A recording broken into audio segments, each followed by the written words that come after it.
Chapter 1. Ping. Jinwan raised her head in the cold prison. She watched as the prison guard threw a plate of cold food onto the ground. She did not stand up.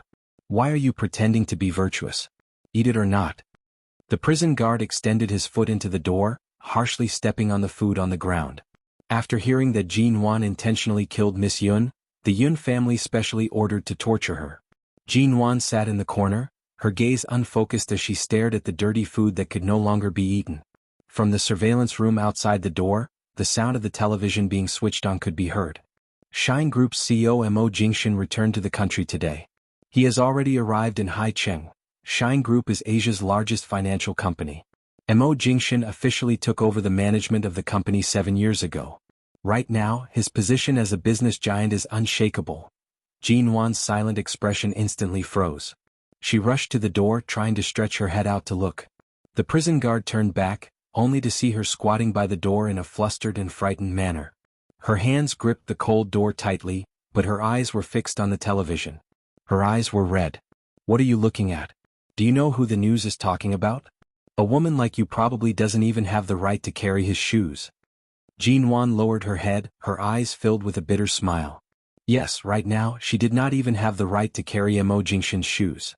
Even if the man who had become the CEO of Shine Group was still her husband 10 years ago. It was her own pride, arrogance, willfulness, and stubbornness that caused her to push away this man who had always doted on her in the palm of his hand. For a whole 10 years he did not appear again. But what was on the television earlier? Mo Jingshan had returned? He had returned from America? From the television came the voices of the reporters. CEO Mo, I heard that you got married 2 months ago in America. This time did you bring your beloved wife back? Jinwan's gaze trembled. He got married? That's right. Not to mention his current status, 10 years ago he was also an influential figure in Haicheng. He was as handsome as a god, unmatched in the world. Countless young ladies from influential families lined up to marry him. Right now he must be very happy. CEO Mo, you rarely appear in front of the media. Since you have returned to the country, please tell us about Shine Group's current situation. The lady following behind is Mrs. Mo? Mrs. Mo is indeed very beautiful. A sweet female voice then sounded, I'm sorry Mr. Mo does not accept media interviews. Everyone please make way.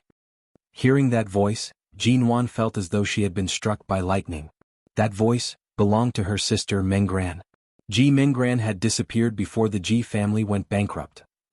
Back then, when they were arguing for divorce, it was this good sister of hers who instigated her to use all sorts of unreasonable methods, including cutting her wrists to commit suicide, causing Mo Jingshan to drift further and further away from her until the divorce. Jinwan immediately laughed, laughing so hard that her heart and lungs hurt. Since President Mo doesn't want to be interviewed, can Mrs. Mo say a few words? The reporters were still asking questions. Ji Menggran followed closely behind Mo Jingshan, a smile on her face. At this moment, Mo Jingshan spoke up. His voice was clear and heavy without any warmth. She's not Mrs. Mo. The smile on Ji Menggran's face instantly froze. She pulled the corners of her mouth to hide her embarrassment. She really wasn't. The surrounding reporters fell into a strange silence until a voice rang out. I heard that after CEO Mo divorced 10 years ago, he never remarried. Jinwan could not hear the voice from the television clearly. The sudden, intense pain in her abdomen caused her to curl up on the ground. She felt as though there was blood flowing out of her chest, rushing out of her throat. Those people had given her 3 months of slow-acting poison in the prison. Finally, was her life about to come to an end? Hot? So hot, Jinwan gradually regained consciousness. Her lower body suddenly felt a tearing pain. It was as though she had been ruthlessly penetrated. The pain caused her body to stiffen. She whimpered, but the man on top of her sealed it with a kiss. When she woke up again, Jinwan opened her eyes to see the luxurious chandelier above her. Beneath her was a soft and expensive silk blanket. She felt as though she was lying on a soft cloud. It was unbelievably comfortable. Where was this? She sat up, looking at her surroundings in shock. This was clearly Haicheng's Yu Garden. It was her and Mo Jingshan's wedding room. Why did she return here? Didn't the Yu Garden close down a few years ago because it had been empty for too long? The soreness in her lower body reminded her that this was not a dream. She lowered her head to look at her own body. Her youthful body was soft and fair, as though it had not experienced the hardships of the past 10 years. Her bare shoulders and collarbone were covered with love bites, She quickly lifted the blanket and got off the bed. Enduring the discomfort between her legs, she rushed into the bathroom to look at herself in the mirror. 10 years ago, as the daughter of Hai Cheng's #1 socialite, Jin Wan had a face that everyone envied. Her beauty was indescribable. Any man who saw her would instantly feel their bones soften. As long as she smiled slightly, countless men would be willing to give their lives to her. Jin Wan stared in disbelief at the beautiful face in the mirror. She had been reborn? Before she could recover from her shock, the room door was suddenly pushed open. A sweet voice with a hint of probing rang, "Big sister, last night you and brother Jing Shen?" Seeing the marks on Jin Wan's body, the voice instantly became sharp. "You slept together?" Jin Wan was startled. She turned around and saw Ji Mingran's ugly expression. This scene was so familiar. Not only had she been reborn back to 10 years ago. The month before her and Mo Jingshen's divorce. Last night, it was the first time she and Mo Jingshen slept together after half a year of marriage. She had always been against this so-called family marriage and stubbornly wanted a divorce. Mo Jingshen had always been concerned about her feelings and had never forced her. In the month before the divorce, he still endured all of her temper. Because she said she did not want to see him, he stayed at the company until late at night. He would either wait for her to fall asleep before returning, or he would stay at the company. And everything that happened last night was Ji Mingran's idea. She said that as long as she drugged Mo Jingshen's wine and found a woman for him to accuse him of having an affair, Jin Wan could forcefully apply for a divorce. However, what kind of person was Mo Jingshen? Even if he did not set up any defenses at home, the moment he realized there was a problem with the wine, he coldly rejected anyone's contact. He angrily dragged Jin Wan, who was about to escape, into their marital room. It was also this night that Jin Wan saw Mo Jingshen's other side for the first time. He was not as gentle as he appeared on the surface. It was not as if he could allow her to run amok forever. He pressed her down on the bed, ignoring her cries and punches. Not only did he solidify their status as husband and wife, he also tormented her for an entire night. Chapter 2. Everything that happened last night was so clear, so she had really been reborn. "Big sister, didn't we agree that after brother Jing Shen drinks that cup of wine, I'll send him out of the Yu Garden?" Ji Mingran walked behind her, her tone concealing her unwillingness as she questioned. Jin Wan turned around, looking at her younger sister who often came to the Yu Garden to spend the night after they got married. Not noticing the coldness that flashed past Jin Wan's eyes, Ji Mingran only complained softly, "But why did you sleep on his bed?"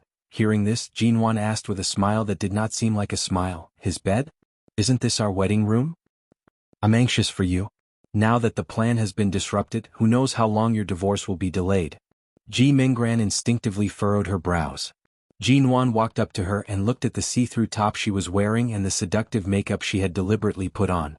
Jin Wan calmly said, "Mingran, why are you wearing so little?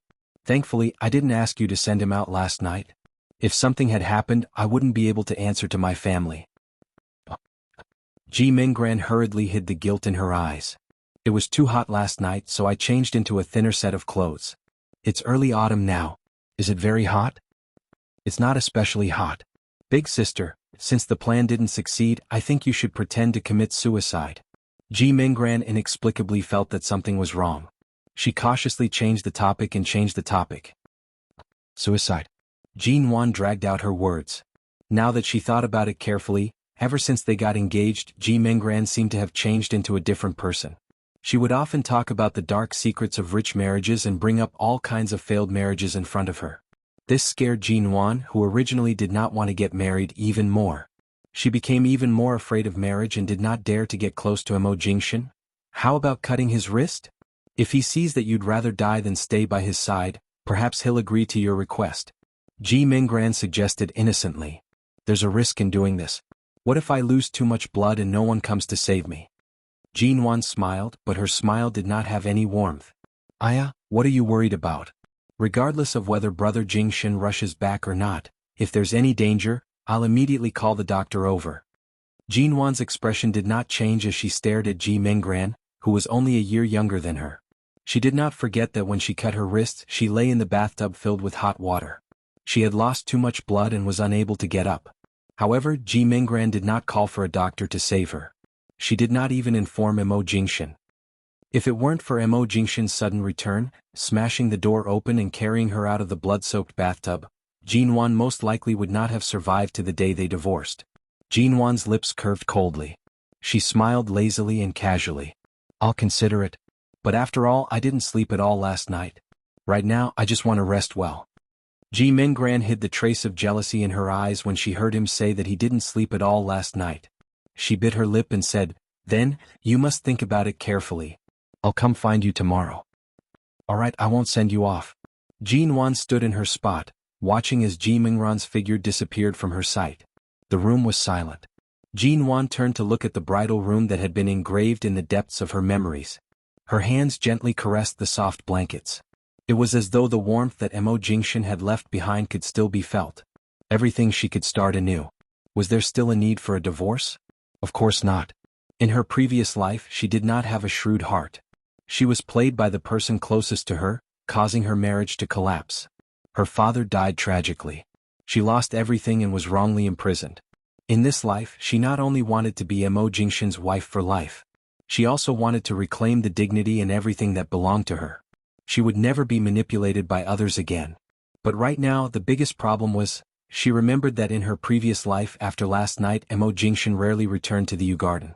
The last time she saw him was the day she woke up after cutting her wrists. As she wished, he placed the divorce papers by her bedside and promised to leave her world forever. That indifferent and distant expression, she could never forget it. Jinwan rubbed her forehead. That man Mo Jingshan, when he doted on her, he was filled with endless love. When he was cold, he was definitely an iceberg that was hard to melt. How was she going to coax Mo Jingshan back? In the evening, the CEO's assistant, Shinmu, saw Jinwan, who had suddenly appeared in the company. "Miss Ji, why are you here?" Jinwan was not in a hurry to correct the way the other party addressed her. After all, she was the one who had repeatedly refused to allow anyone to call her Mrs. Mo. She scanned the surroundings, asking, "Is he in the company?" Shinmu knew she was talking about CEO Mo. However, he did not know if this little ancestor had come to the company to cause trouble for CEO Mo. CEO Mo is currently in a meeting. I estimate it will take more than an hour before it ends. It's fine. I'll go up and wait for him. After being brought to the CEO's office, Jinwan thanked Assistant Shin and entered alone. This was an extremely modern office. It was spacious and comfortable. The furnishings were simple, but it hid a luxurious and grand visual effect. The most eye-catching thing was the 270-degree floor-to-ceiling window. It was bright and clear. Right now, Mo Jingshan had not returned to take over the family business and was not the CEO of Shine Group. Several years ago, he had established this technology company. In a short span of 3 years, he had monopolized all the major internet technology resources in the country. From 50 million yuan back then, it had grown to the current market value of $2 billion. Right now, Mo Jingshan was already the famous CEO of the Mo Corporation. 4 years later, he would become the global CEO of Shine Group. He would become a legend in the business world. Jinwan waited for nearly an hour but did not see any trace of Mo Jingshan. She did not rest much last night. Today she had been digesting the news of her rebirth. Right now, her eyelids were gradually unable to support themselves. When Mo Jingshan returned to the office, this was the scene he saw. Jinwan was wearing a thin long dress as she lay on the black leather sofa. Her eyes were closed and her pale and peaceful appearance was alluring under the office's dim yellow light. Sensing his gaze on her, Jinwan opened her eyes in alarm. However, she was instantly met with a pair of black eyes that were as cold as the deep sea. She immediately sat up, raising her eyes to look at the man who was indifferently standing in the office. He was just as tall and straight as she remembered. He wore an elegant suit and shirt, and his legs were long and straight under his trousers. His figure was perfect and flawless. His face was also handsome to the point of causing one's hair to stand on end. "You're back." Jinwan immediately stood up. Mo Jingshan calmly responded, walking toward the office desk. Jinwan did not think through her actions. She subconsciously rushed to follow him, stepping forward to hold his arm. This action not only caused Mo Jingshan's figure to falter. Even Jinwan herself felt awkward. She did not know whether to retract her arm or not. She seemed to have never been so proactive toward him. Chapter 3. Jinwan raised her eyes, asking him, "Do you want to return to the Yu Garden for dinner tonight?" Mo Jingshan loosened his collar and did not speak. "I learned how to cook from Auntie Chen." Hearing this, Mo Jingshan glanced at her. "You cook?" From his words, it was as though she, Jinwan, was a rich young lady who did not do housework. Even if she was once like that, it was no longer the same now. And do you want to go back and have a taste? Jinwan gazed at him, a smile appearing on her face. Mo Jingshan's smile was cold. You couldn't drug me, so you changed it to poison me? As expected, she had too many black marks. Drugging him only happened last night. In the past. Jinwan thought about it and felt that she had been too willful. The past was still vivid in her mind and it was truly absurd. Jinwan raised her head to look at him. The light landed on her neck. He was not sure if she did it intentionally or not, but the ambiguous marks on her collarbone fell into his eyes. You tortured me for an entire night just by drugging me. If I had poisoned you, the first person to die would have been me. She spoke calmly. Her gaze was equally calm. Mo Jingshan's gaze was dark as he watched her. He did not hold back last night. This morning, when he saw her lying weakly under the blankets, covered in marks from his actions, he did not wish to see her continue arguing for a divorce after waking up, so he directly returned to the company. He did not expect that she would take the initiative to look for him. After last night, based on your hatred for me, it's not impossible for you to die with me, Mo Jingshan said coldly. Die with me? I might as well tie a ticking time bomb to my body to look for you. Wouldn't that be more straightforward? Mo Jingshan did not pay her any more attention. Jinwan stood in his office for a long time, staring at him. Even though Mo Jingshan was focused on his work and treated her like air, she still stood there and stared at him. Mo Jingshan rubbed his brows. What exactly do you want? I want to eat with you, Jinwan replied, simple and direct. Mo Jingshan furrowed his brows. For the sake of a divorce you're really willing to do anything. What show are you singing now? This man, when the soft approach didn't work, he wanted her to use the hard way? She walked up and leaned on the desk, watching him work from a close distance. It was said that men were the most charming when they were serious. She wanted to say that her husband was charming all the time. What was wrong with her brain back then? Do you really want a divorce? The document in front of Mo Jingshan was flipped open. Jinwan reached out to block it. She had noticed that he was looking at the company's quarterly report. Even if she messed up, it wouldn't affect him much. Move your hand away. Mo Jingshan could no longer ignore her. Jinwan leaned her face closer to him and said with a smile, Tell me, do you want to go back? Jinwan indeed had a face that could turn the world upside down. Right now, her smile was as lively and moving as that of a teenage girl. He said lightly, I'm working.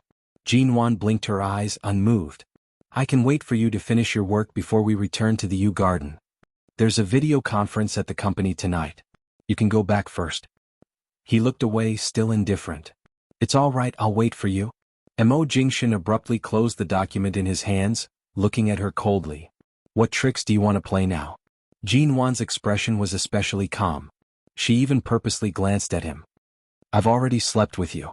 What other tricks can I play? Mo Jingshan really wanted to throw her out. He really did go for the video conference. Mo Jingshan did not plan on giving her any extra time. 2 hours passed, but Mo Jingshan did not return. Jinwan had just fallen asleep on the sofa when she abruptly woke up. Would he leave her hanging like this? Would he let her sleep in the office for the entire night? After all, she had indeed gone overboard in the past. If he really left her hanging like this, it was not impossible. After thinking about it, Jinwan stood up and pushed open another door in the CEO's office. As expected, it was the resting room in Mo Jingshan's office. Inside there was a bathroom, a bed and some simple daily necessities. Jinwan was used to showering before 10 o'clock p.m. In her previous life, when she was imprisoned for 3 months, she was only allowed to shower once a month. She always felt as though there were cockroaches and ants crawling on her body. Right now, she was even more sensitive to the slightest bit of sweat on her body. Should she take the chance to shower before Mo Jingshan returned? She walked in. Because she did not have any clothes to change into, she found a white men's shirt in the closet and brought it into the bathroom. 10 minutes passed. When Mo Jingshan ended the meeting and returned, Jinwan was nowhere to be seen. The office was quiet. The only thing left was the faint scent of Jinwan's body.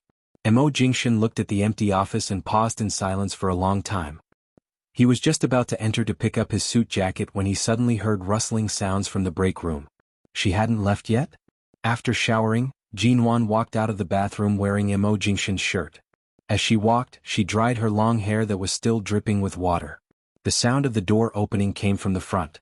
She subconsciously raised her head and was shocked to see Mo Jingshan appear by the door. Her hand that was drying her hair froze for a moment. Mo Jingshan clearly did not expect to see such a scene after entering. Jinwan was showering in his place. She was even wearing his shirt in the dimly lit room.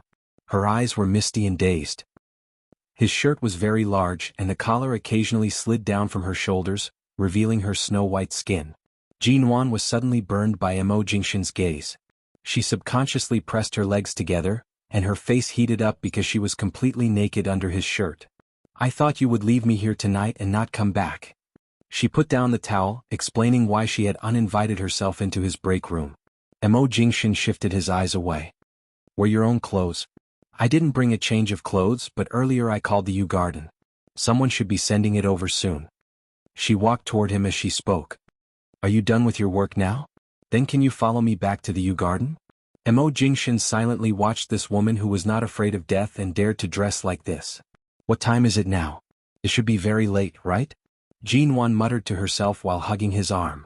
She looked at the time on his Patek Philippe men's watch. It was already 10 o'clock in the evening. The watch was very nice and suited his cold and noble temperament. How on earth did such a classy man fall for her? Jinwan was about to release her hand when she suddenly felt her wrist tighten. Mo Jingshan had pulled her against the wall by the side, pressing her firmly between the wall and his body. "Jinwan, what do you mean by this?" His gaze was deep and his cold voice was low and hoarse with a hint of danger. Jinwan stared at him for a long time before speaking up. Her tone was slow and firm. "Starting from last night, I want to seriously reconsider our relationship." Mo Jingshan indifferently watched her. "You're suddenly so sensible? What's the price? Divorce?" In her previous life she had suffered greatly from the divorce. Jinwan's bright gaze met his. Chapter 4. Mo Jingshan's gaze trembled as he stepped back. Jinwan did not know where her courage came from. She stood on her tiptoes and once again sent her lips forward. She stubbornly tugged at his collar, unwilling to let go. She refused to let go. Mo Jingshan pushed her away slightly roughly, scolding hoarsely, "Jinwan, do you know what you're doing?" "I know. I'm very clear-headed." Jinwan pressed closer to him, her clear eyes watching him. "Mo Jingshan, tonight I'll stay with you at the company or go home together. You choose." The night could conceal many things, but it could not conceal the determination in Jinwan's eyes. Mo Jingshan stared at her for a long moment. Jinwan returned his gaze without any fear. In the end, Mo Jingshan did not answer her. However, his action of placing his jacket on her was the most direct answer he could give. Seeing this silent action, Jinwan's eyes became slightly hot.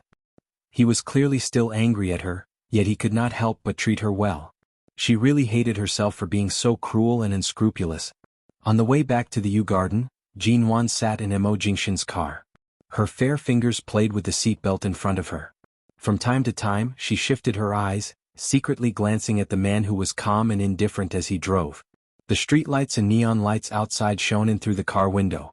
His clear brows were hidden under the colorful night.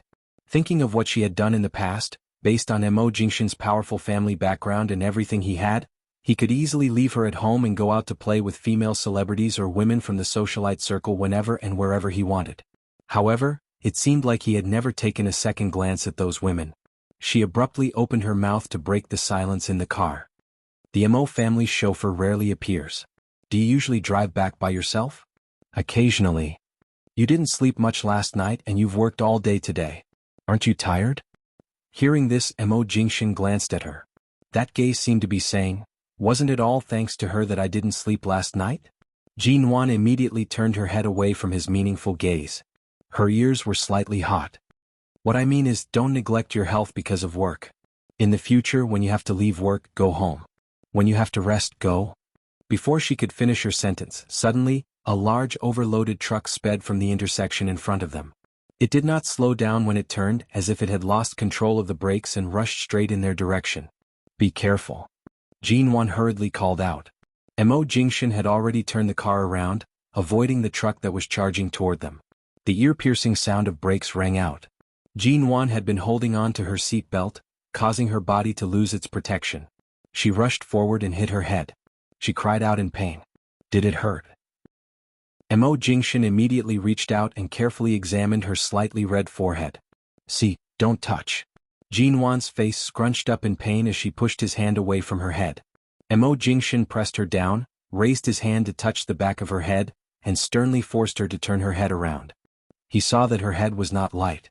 Soon, it was red and swollen, and even her eyes were red from the pain. He furrowed his brows. Very badly? Very painful? Are you dizzy? Painful. Jinwan's voice was soft. Actually, it was just a bump. At most, it would be swollen tomorrow. She did not want to be too spoiled, but when she caught sight of the heartache and concern in his eyes, she subconsciously wanted to be spoiled. Mo Jingshan's concern, this sense of belonging that she had not felt in a long time. Her husband, who was so close to her and would still care for her, was really good. I'll send you to the hospital. Mo Jingshan pushed her to sit properly and helped her fasten her seat belt. The moment Jinwan heard the word hospital, she shivered. She rushed to press her head with her hand. It's not that serious.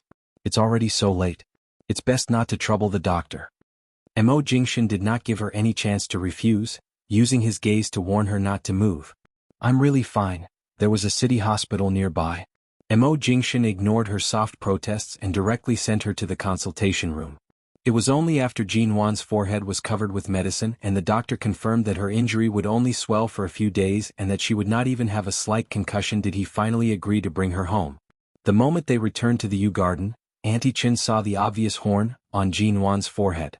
She ran over with a surprised expression and helped her to sit on the sofa as though she was too weak to stand up to a gust of wind. Miss Ji, what's wrong? Does it hurt? Jinwan smiled. It's all right. It's just a bump. It'll be fine in 2 days. Aya, why is it so swollen? Have you seen the doctor? I've already seen it. Auntie Chin nodded. She suddenly returned to her senses and realized that Jinwan seemed to have returned with Mr. Mo earlier. Jinwan also raised her head to look at Mo Jingshan. She saw that he said a few words to the helper by the door and then walked in without looking at her. Auntie Chin, in the future, you can just call me Mrs. Mo or young madam. Either is fine, Jinwan suddenly said before Mo Jingshan walked far away. Auntie Chin was stunned for a moment before she immediately put on a joyful expression. Aye, madam. Mrs. Mo. It seemed like Miss Ji had thought things through and was finally going to live happily with Mr. Mo. Furthermore, they had returned together earlier. Auntie Chin happily went to prepare supper. Jinwan glanced at the time and stood up to say, You guys go rest. I'll make supper. Madam? Auntie Chin looked at her in surprise. How could a rich young lady like Jinwan know how to cook? In the past, she could not even stand the smell of cooking oil in the kitchen. You have a wand on your head. How can you make supper? Go back to your room and sleep early. Mo Jingshan finally returned. Jinwan did not respond. She only said to Auntie Chen and the other helpers, It's late. Go rest. Auntie Chen originally wanted to speak, but seeing that Mr. Mo had returned, she immediately shut her mouth. She nodded and left the hall. You probably haven't eaten tonight. It's already so late. Cooking noodles is the easiest. Wait for me. She looked at Mo Jingshan and turned to head to the kitchen. Mo Jingshan held her wrist the moment she passed. He stared at her for a moment to make sure she was not joking. He asked mildly, You know how? Jinwan's lips curved up. She was still very confident in her current cooking skills, but she did not deliberately boast. I'm not sure if it'll taste good, but it'll definitely be cooked. Mo Jingshan glanced at the wound on her head. Although he did not plan to let her enter a place like the kitchen, seeing her excited appearance did not dampen her rare interest.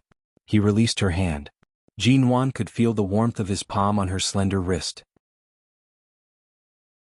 Chapter 5. Not long after, Jinwan came out with 2 bowls of piping hot noodles. When she turned back, she saw that Mo Jingshan was on the phone. After Mo Jingshan ended the call, he turned back to see that Jinwan was sitting by the dining table, watching him anxiously. This was the first time in her 2 lives that Jinwan had personally cooked for him. Although she appeared calm on the surface, her heart was still slightly nervous. The 2 bowls of noodles on the dining table were filled with fragrance and flavor. Mo Jingshan walked over.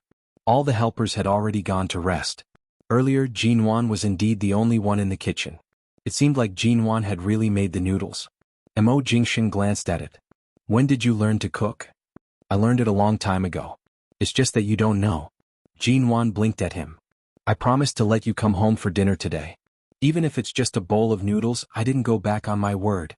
Mo Jingshan did not ask further. Seeing that her eyes were filled with anticipation, he picked up the chopsticks she handed over and tasted it. This man's movements when eating were natural and elegant. Jinwan could not shift her eyes away. In the past she had never looked at Mo Jingshan so closely. But now, with each additional glance, she felt her heart heat up and beat wildly. If not for Ji Mingran's interference and sowing discord, she would have fallen in love with him a long time ago, wouldn't she? After being stared at by Jin Wan for a long time, Mo Jingshan glanced at her. "What are you looking at? Is there something on my face?"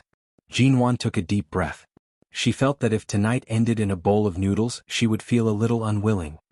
"Move your things back to the master bedroom," Jin Wan said as her face reddened slightly. Mo Jingshan finished the noodles and placed down his chopsticks. After a moment of silence, he calmly said, "I'll be in the study tonight. I have something to take care of. Rest early." After finishing his words, the tall man had already stood up and turned to leave. Jin Wan, did he misunderstand her intentions? She was not going to take the initiative to offer her body and seduce him into agreeing to the divorce. She was really going to have a good life. Jin Wan immediately stood up. She saw that Mo Jingshan was already on the phone with the company's secretary. She could tell that he had important matters to take care of tonight. She could only support her chin with one hand as she sat by the table, watching Mo Jingshan's tall and straight back. He thought that he had won the first battle today, but in the end he fell at the last moment. She knew this man Mo Jingshan wouldn't be so easy to deal with. It was late at night. Jin Wan could not sleep. She got up and went downstairs to pour a glass of milk. She was about to pour a glass for Mo Jingshan. However, in her impression, Mo Jingshan did not seem to like drinking this kind of thing. She paused in the act of pouring the milk. She turned around and walked upstairs to the door of the study. He pressed his ear against the door to listen to the movements inside, but he could barely hear anything. It was early autumn, so the corridor was a little cold. The time gradually approached 3 in the morning, and the door of the study suddenly opened. Jin Wan? As soon as Mo Jingshan came out, he immediately saw the figure who had fallen asleep by the door. Jin Wan absent-mindedly raised her head. "You're done?" Mo Jingshan pulled her up with an ugly expression. "Don't you know what time it is? Why are you sleeping here?" Jin Wan did not speak. Mo Jingshan brought her into the study, and she finally had a chance to take a good look at the place he often stayed in after returning to the Yew Garden. It was as clean and tidy as his office. There were 2 computers displaying the company's data, and some company documents were placed on the table. Mo Jingshan saw that she was only wearing a thin nightgown and felt the coldness of her hands. He pressed her down on the sofa in the study and placed a coat over her body. He then stood in front of her and looked at Jin Wan. "Jin Wan, how old are you? Are you a child? Don't you know that sleeping in the corridor in this weather will cause you to catch a cold? I only wanted to wait for you to finish your work and talk to you. In the end, I ended up falling asleep while I was waiting. It's not early anymore. If you want to talk, wait until tomorrow." Mo Jingshan looked at her small face that was pale from the cold earlier. Since she had not rested much since yesterday, there were faint patches of dark circles under her eyes. Right now, there was nothing more important than for her to hurry back to sleep. Jin Wan still wanted to speak, but she was directly brought out of the study. Her hand was held in his warm palm, and he did not give her any chance to resist. He directly sent her back to the master bedroom, and with a ping sound he closed the door. Mo Jingshan returned to the study and closed the data on the computer. He went to the master bedroom next door to take a shower. He had just laid down when he suddenly heard the door open. Jin Wan, who had obediently returned to the bedroom earlier, quietly ran in. She then unceremoniously pulled aside his blanket and climbed onto the bed. "Mo Jingshan, Jin Wan." He softly sighed. "Regardless of whether you retreat to advance or advance to retreat, it's impossible for us to get a divorce. Hurry and go back to sleep, en?" Jin Wan buried her face in the blanket by his side, saying gloomily, "That's for the best. Mo Jingshan, remember what you said today. In the future, no matter what, we won't get a divorce." Mo Jingshan appeared as though he did not hear her words. He directly held her shoulders and lifted her up, suspecting if there was something wrong with her brain today. Jin Wan was about to speak when Mo Jingshan suddenly placed his hand on her head, causing her to pause. She allowed his hand to caress her forehead.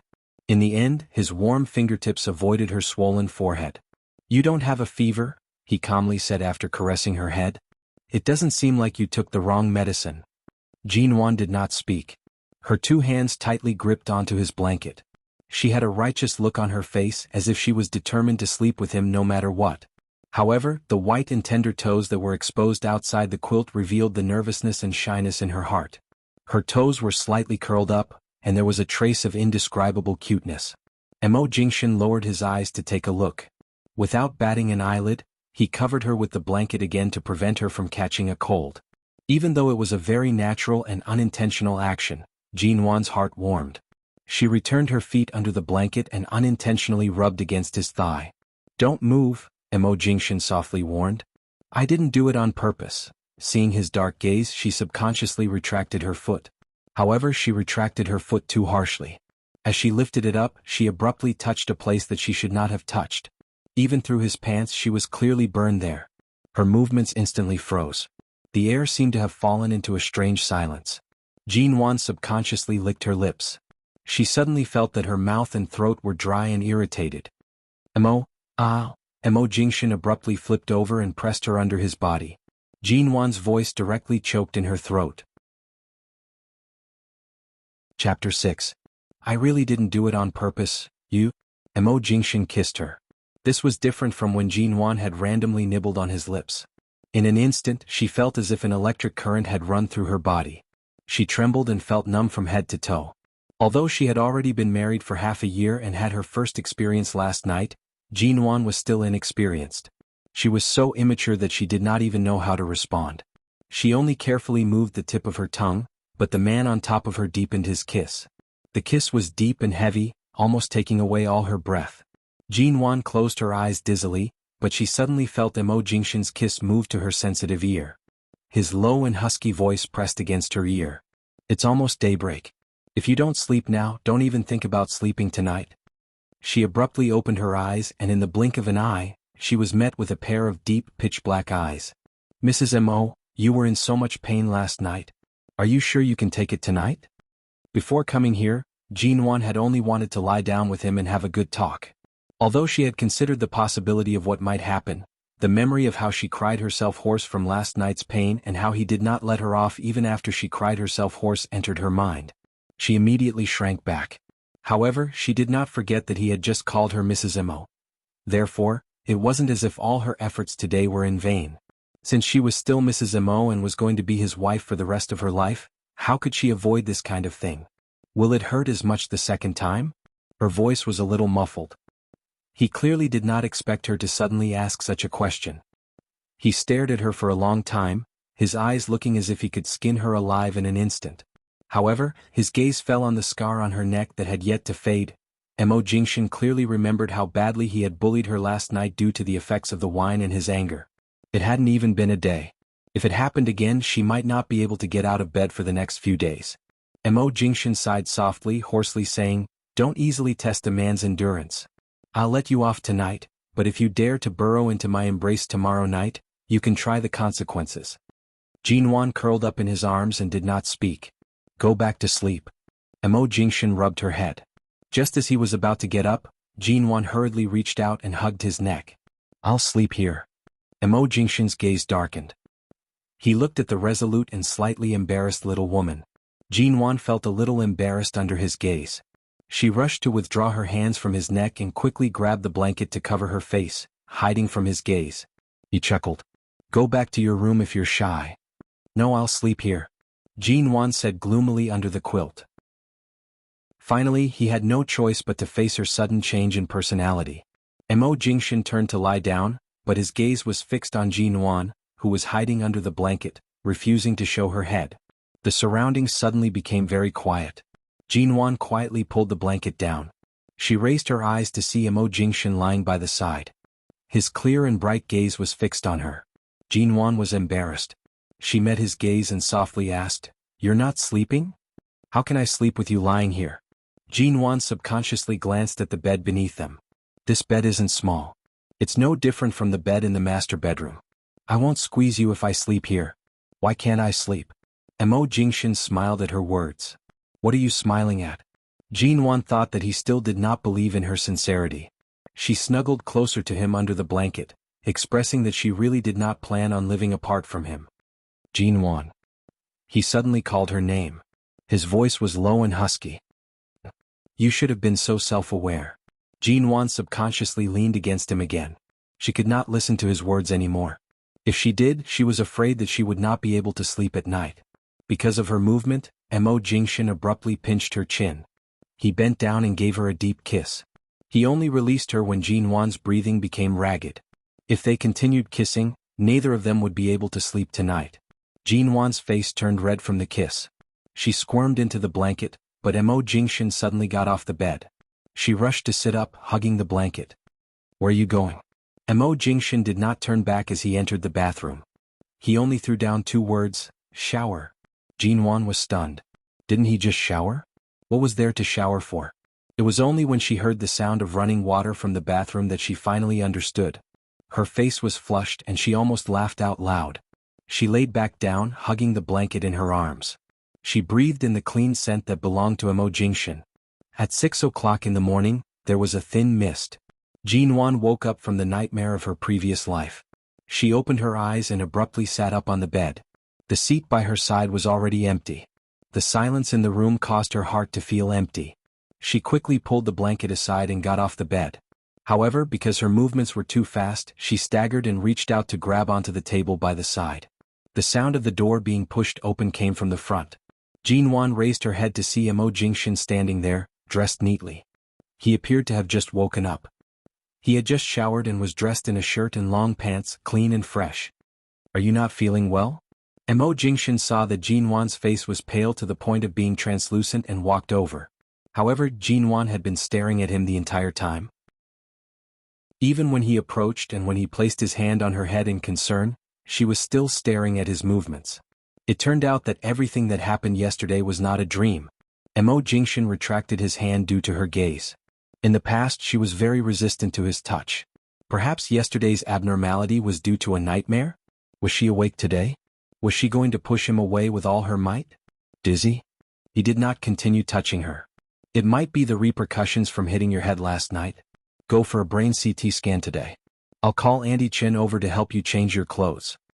After finishing his words, Mo Jingshan's gaze was indifferent as he turned to leave. Mo Jingshan. Jinwan did not even think before calling out to him. The man who had just turned away turned back. Jinwan abruptly bumped into his embrace. Mo Jingshan's body faltered. He subconsciously raised his arms to hold her, but the little woman in his arms was 1 step ahead of him. She hugged his straight back tightly, her hands wrapped tightly around his waist.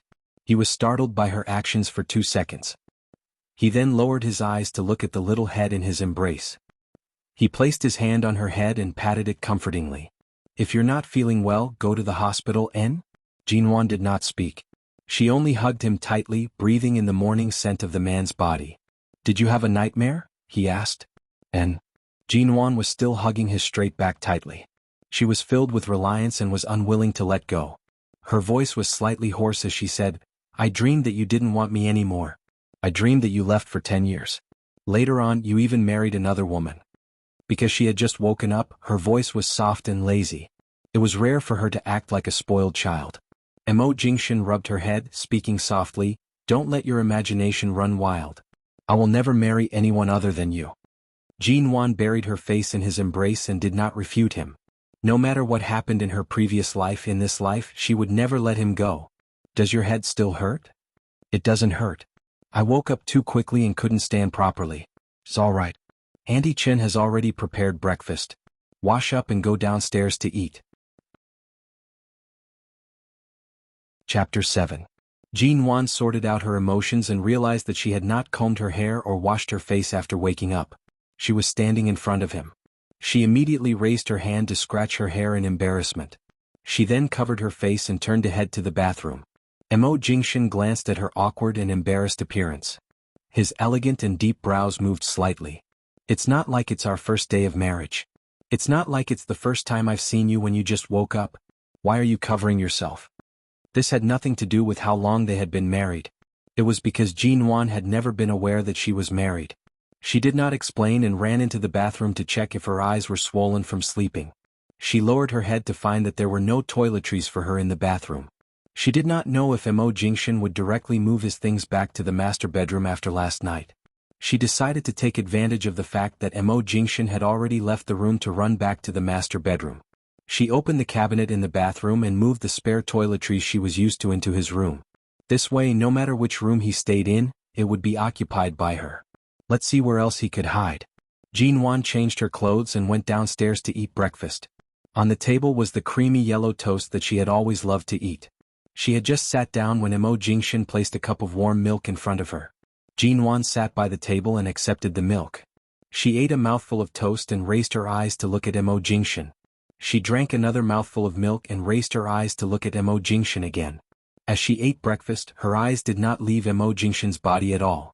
Auntie Chin, who was tidying up the cutlery by the side, beamed with joy. She quietly dragged the helper by the side back to the kitchen. Jinwan took another bite of toast. The creamy yellow sauce stuck to the corner of her lips, but she did not notice it. Her eyes were fixed on the man who had already finished his breakfast and was casually flipping through a business magazine. His clear and handsome brows, high nose bridge, and handsome features that seemed to have been created by the hands of God. He was so perfect that no one could find fault with him. Mo Jingshan's hand that was flipping through the pages of the business magazine paused. He calmly glanced at the little woman whose eyes were glued to him.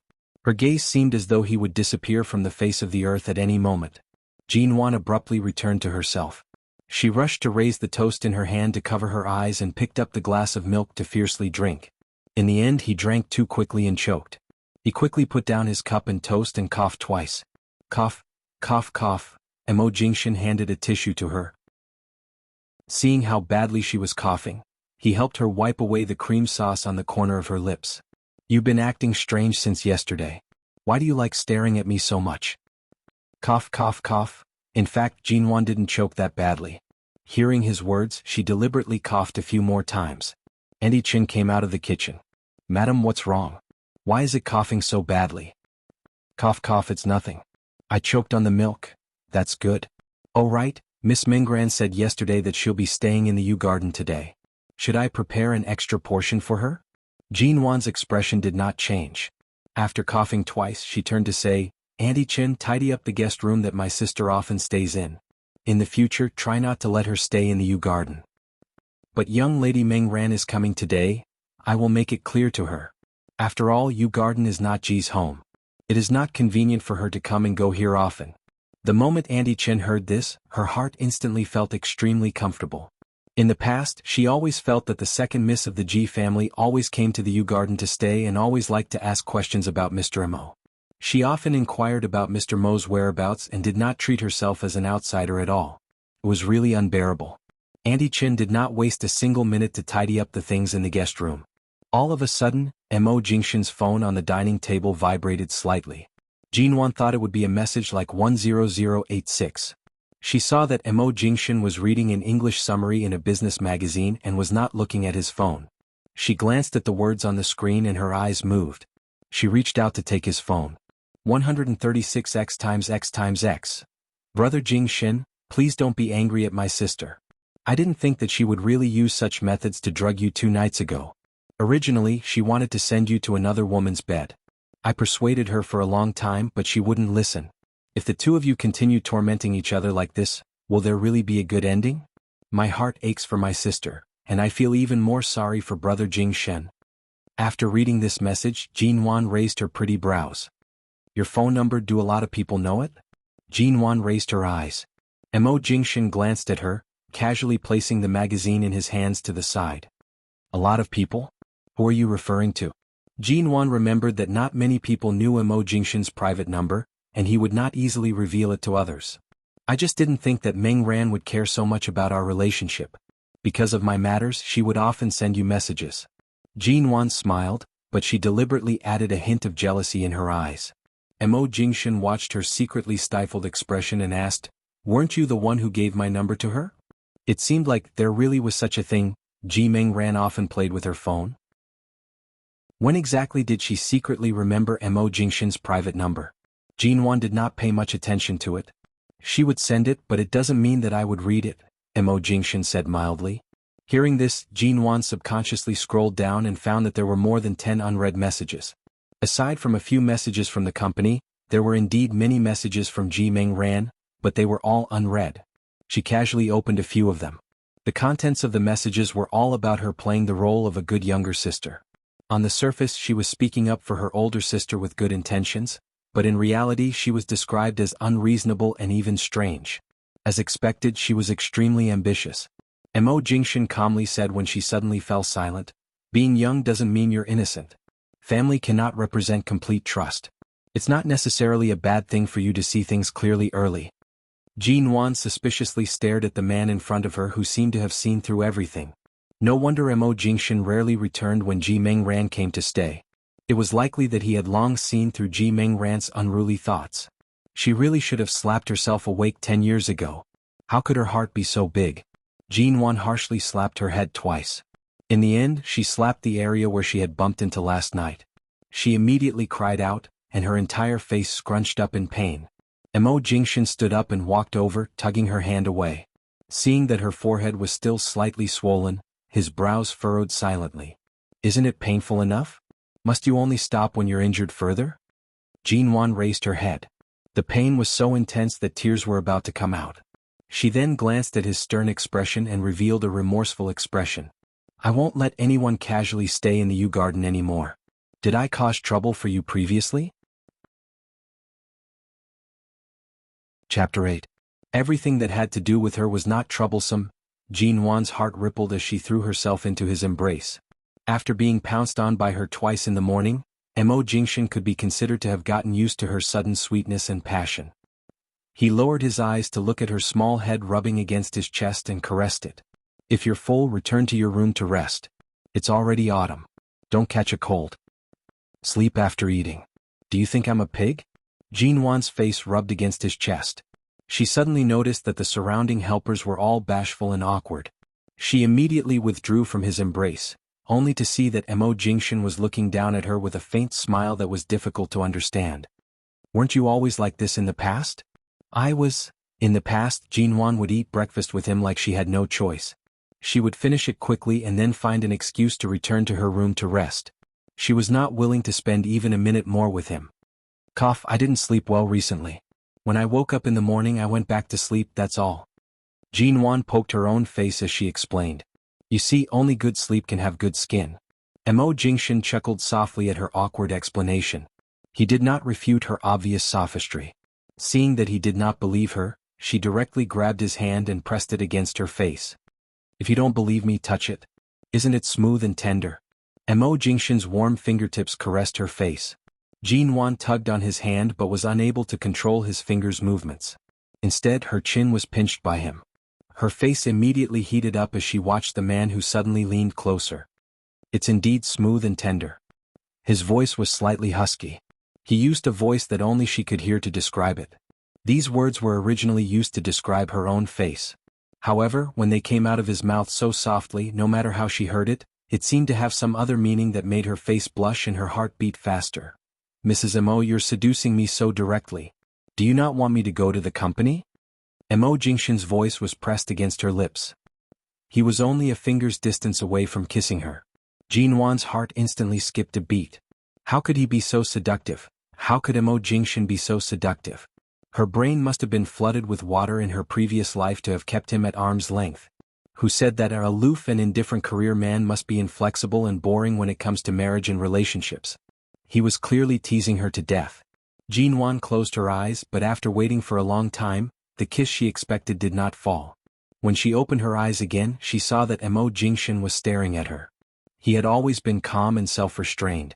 He kept himself aloof from others and had always been good at reading people. Jin Wan's sudden change in personality and her sudden initiative, although he did not ask, did not mean that her sudden change did not exist. Jin Wan paused for a moment, wondering if she had been too impatient. She instinctively took a step back. Just as she was about to walk away from him, her waist was suddenly pulled back by his strong arm. Her lips were sealed by him. The servants had taken away the cutlery on the table. There was no one around. It was so quiet that they could only hear each other's breathing. Jin Wan raised her hands to hold his neck tightly, her eyes filled with tears. He closed his eyes. There was no way to look. If he continued to look, the company's executive meeting would most likely be delayed until tomorrow. This little woman's body was filled with an innate, cold fragrance.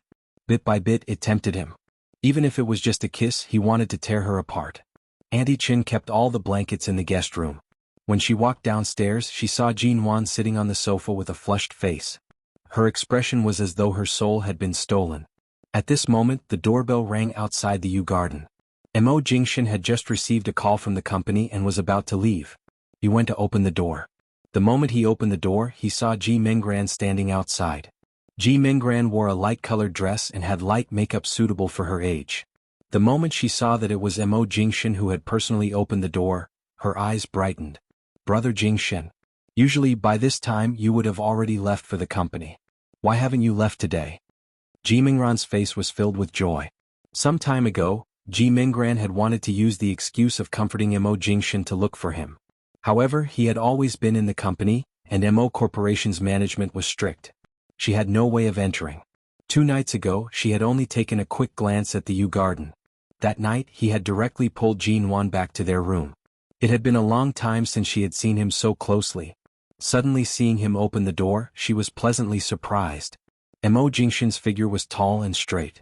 He blocked the door and did not have any intention of letting her in. Ji Minggran glanced inside. From this angle she did not see Jinwan's figure.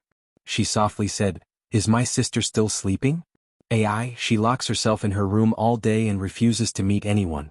No wonder her personality is becoming more and more strange.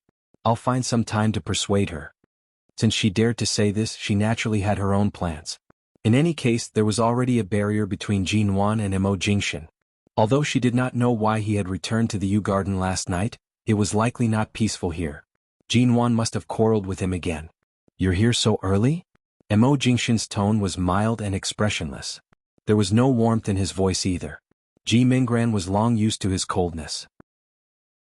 Furthermore, it was likely that they were not happy last night. She kindly smiled. "I was afraid that sister's mood was not good these 2 days and would throw a tantrum or do something unreasonable, so I wanted to come early to accompany her." "What unreasonable things have I done?" Jinwan's voice suddenly came from inside. Ji Minggran's expression instantly froze. Jinwan walked to Mo Jingshin's side. Her hand naturally wrapped around his arm, her smile deep. "Apart from my bad temper some time ago, what other unreasonable things have I done? Are they worthy of you mentioning them?" Ji Minggran's expression was slightly dazed as she stared at Jinwan. She then looked at her and Mo Jingshin's linked hands. After what happened 2 nights ago, Mo Jingshin was already completely disappointed in Jinwan. "How could it be, you and brother Jingshin?" Ji Minggran spoke with some uncertainty. Jinwan directly interrupted her words. "Minggran, I've already been married for so long. Why haven't you changed your way of addressing me? He's your brother-in-law. You can't call him brother Jingshin anymore." Ji Minggran's expression was slightly heavy as she watched this scene. She took a deep breath and suddenly turned to ask, "Brother Jingshin, did you do something to my sister? In the past she avoided you like the plague. Every time you touched her she would take 8 to 10 showers. Why would she suddenly become so close to you?" Jinwan leaned against Mo Jingshin's side, speaking with a teasing expression. "Then won't she shed her skin? This sister of mine is indeed still young. Her words are always so impolite. It's so exaggerated that it makes one want to laugh." Mo Jingshin glanced at her. "No wonder it's so smooth and tender. It turns out that she has to take 8 to 10 showers a day." Chapter 9. Jinwan did not expect Mo Jingshin to have the potential to act coquettishly on the outside. She could not help but secretly glance at him. The interaction between the two of them was not obvious, but it was clear that they were not hiding anything. Ji Minggran's voice immediately became sharp. "Big sister, what are you doing? Why are you exchanging glances? I'm still standing here. What else can we do? It's not like we're doing anything too intimate. We're just exchanging glances. Do we need your permission?" Jinwan leaned her head on Mo Jingshin's shoulder, smiling lazily at his handsome face under the sunlight. "Hubby, it's already past 8. If we don't go to the company now, will it affect the meeting in the morning?" Ji Minggran's eyes were about to pop out. "Hubby?" She actually called him hubby? Jinwan had always wished for no one to know she was married. Not only did she not allow anyone to call her Mrs. Mo, she also hated it when people linked her name with Mo Jingshin. She had never acknowledged this marriage. But she actually called him hubby? What did this mean? Ji Minggran was confused. She was stunned for a long time, but her heart was already on guard. If this continued, how could she have the chance to snatch him away? Mo Jingshin glanced at the time. There was indeed an important meeting in the company today, but the little woman by his side calling him hubby really made him have the rare thought of, from now on, the monarch won't have morning court. He chuckled lightly, his eyes filled with warmth that belonged solely to Jinwan. He rubbed her head. You guys chat. I'm going to the company. This action almost caused Ji Mengran to explode. She endured it for a long time before maintaining the smile on her face. Brother Jingshen, I've just arrived and you're already in a rush to leave? Your brother-in-law has things to do in the company. Could it be that he's going to delay the meeting just to chat with you? Jinwan glanced at her meaningfully. I didn't mean it that way, It was rare for Ji Mengran to be rendered speechless by Jinwan's words. In the past, no matter what she said, Jinwan would always give in and never refute. Why was it that today she felt like she was being controlled? Mo Jingshin casually adjusted his sleeves and accepted the suit jacket that the helper handed over. He did not even look at Ji Mengran. You're wearing so little. Don't stand at the door for too long, huh? Mo Jingshin said gently by Jinwan's side. Under Jinwan's smiling gaze, he stepped out of the door into the cool breeze and bright sun. Seeing him leave, Ji Mengran instinctively turned to follow him. She suspected that Jinwan had said something to him in the past 2 days. Otherwise, even if Mo Jingshin didn't pay much attention to her due to his relationship with Jinwan, he would at least say a few words to her. However, today she felt uneasy. Before he could follow, Jinwan suddenly grabbed his hand. Mengran, I have something to tell you. Jinwan acted as though she did not see her anxious expression. Ji Mengran was suddenly held back and was slightly annoyed. She turned back but saw that Jinwan's gaze was cold and indifferent. She instantly calmed down. I see that Brother Jingshin's mood is quite good today. Why don't you take advantage of his good mood to make things clear? If you have a good attitude and calmly and rationally express that you don't want to be with him, perhaps your divorce will come naturally. Whether we divorce or not, you always seem to be more anxious than me. Jinwan stared at her. Ji Mengran's expression instantly changed. What do you mean by that? Haven't you always been the one who fought so hard to get a divorce?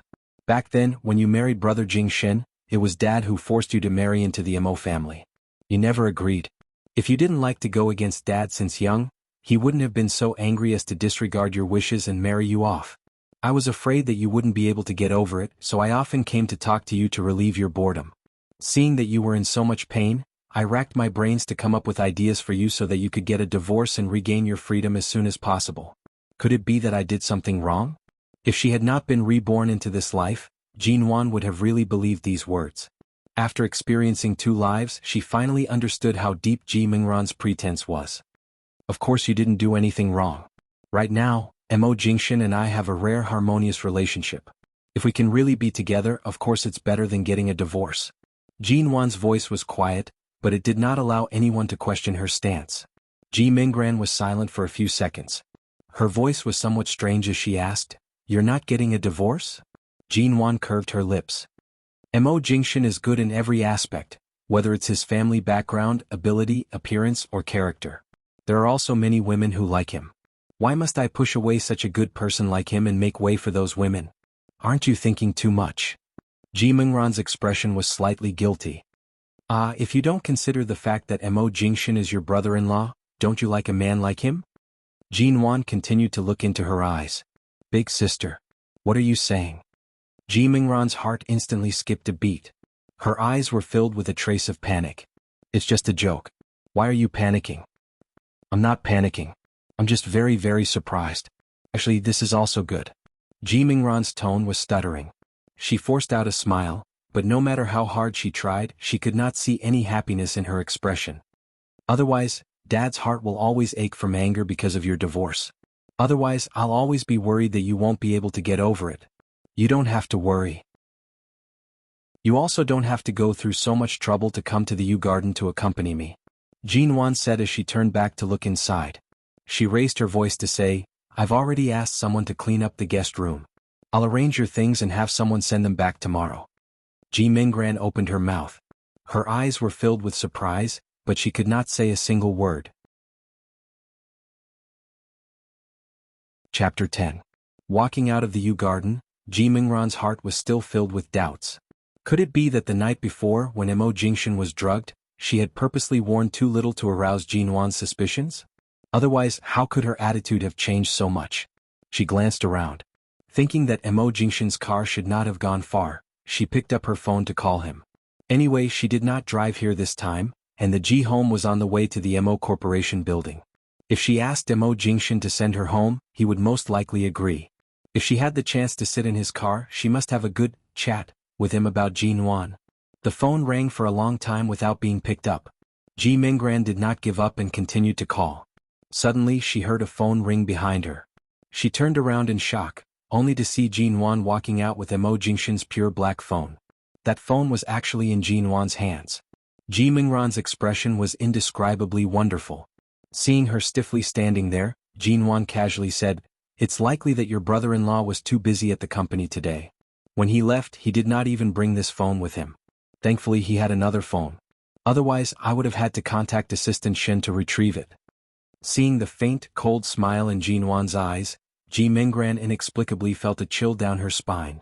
"Was it you who called earlier?" "No."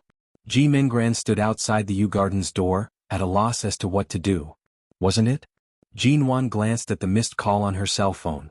"Although this number isn't saved, this string of numbers is very familiar to me. Did you call the wrong number earlier?" It turned out that Mo Jingshan did not even save her phone number in his contact list. Ji Minggran's heart sank, her face turning pale. "Earlier I really might have called the wrong number." While speaking, Ji Minggran did not linger and rushed out. She was not even willing to explain further, afraid that she would make more mistakes. Jinwan planned to ask Auntie Chin to help her find all the wedding photos she had kept when she suddenly received a call from the hospital. She hurriedly drove all the way to Haicheng Central Hospital. The door to the orthopedic single-person ward suddenly opened, and a tall male doctor in a white coat walked out. The male doctor was wearing a surgical mask, revealing only his eyes and brows. However, this did not prevent Jinwan from recognizing him at a glance. She didn't say anything. The other party's gaze swept past her face coldly and expressionlessly. "Nuanyuan, are you the one who came? Ouch, I'm going to die of pain." Inside, the young girl lying on the hospital bed screamed miserably. This was Jinwan's best and most important friend, Xia Tian. Seeing her face when she walked in, Xia Tian couldn't help but roll her eyes. "What's with that expression? I only got into a car accident and broke my leg. I'm not dead." Seeing Jinwan's expression, Xia Tian pursed her lips and said, "Where's the KFC I asked you to buy for me?" He hadn't eaten for a whole day, so he was hungry and uncomfortable. "The doctor also wants me to drink bone soup with less salt and less oil from today onwards." "Aren't you trying to kill me? People like me who hate drinking soup the most actually let me drink it every day." She lowered her head to see that Jinwan's hands were empty. Damn. No way.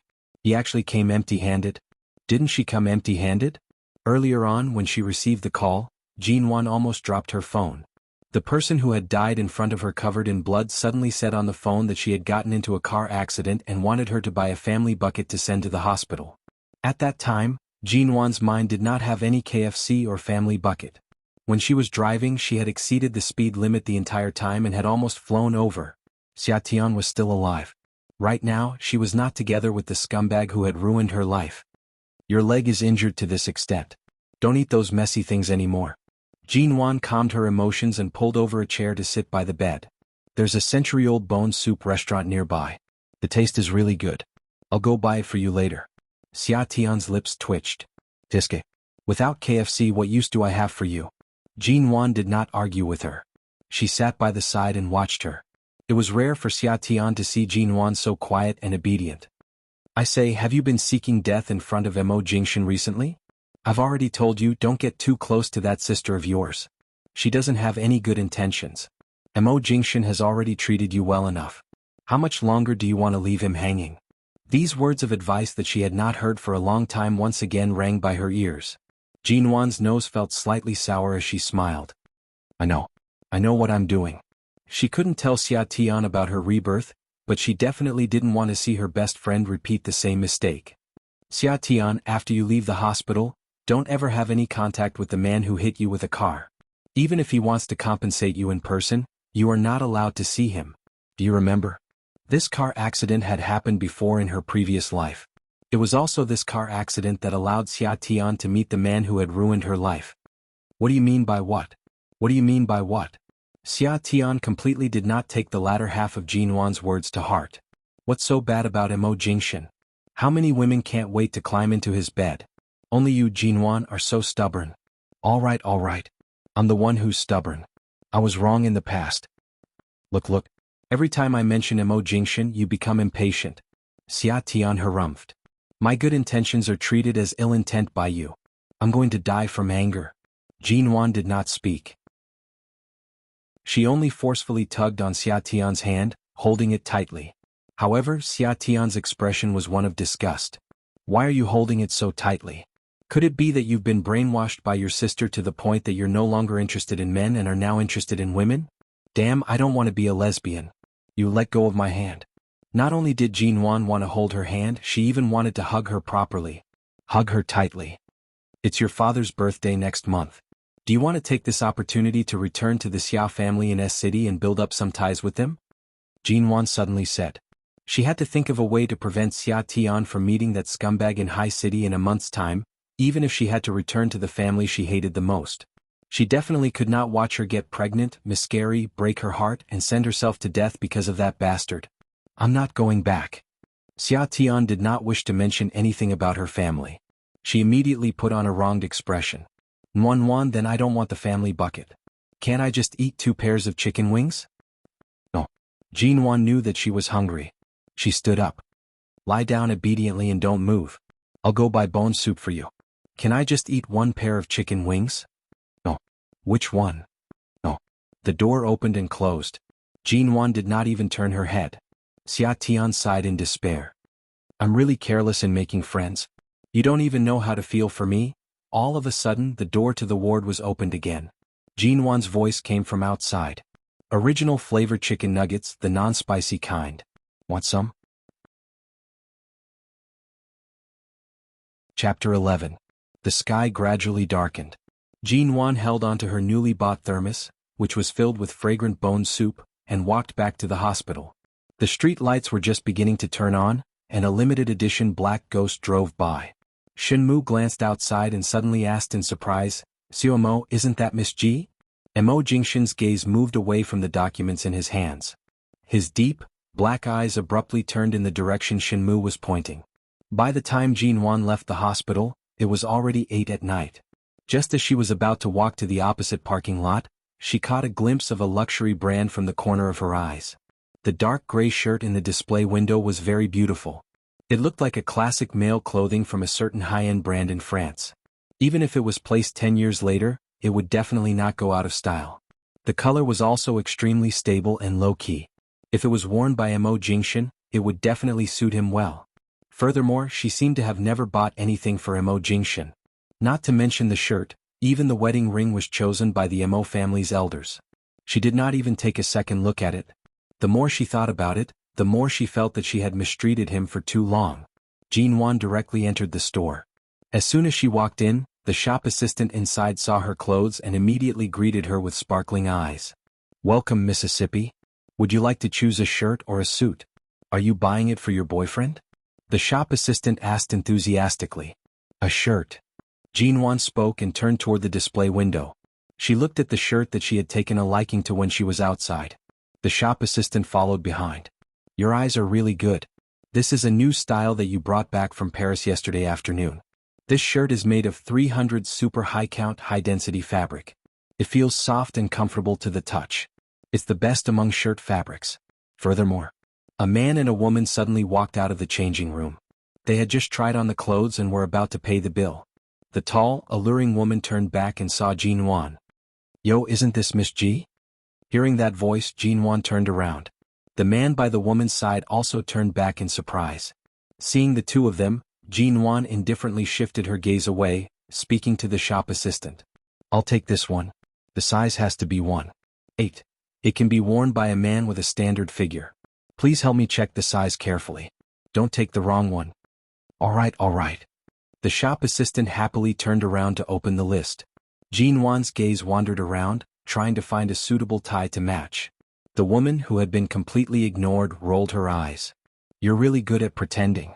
She pretended to be a high and mighty young lady on the outside, but she was actually an illegitimate daughter. Moreover, she's an illegitimate daughter.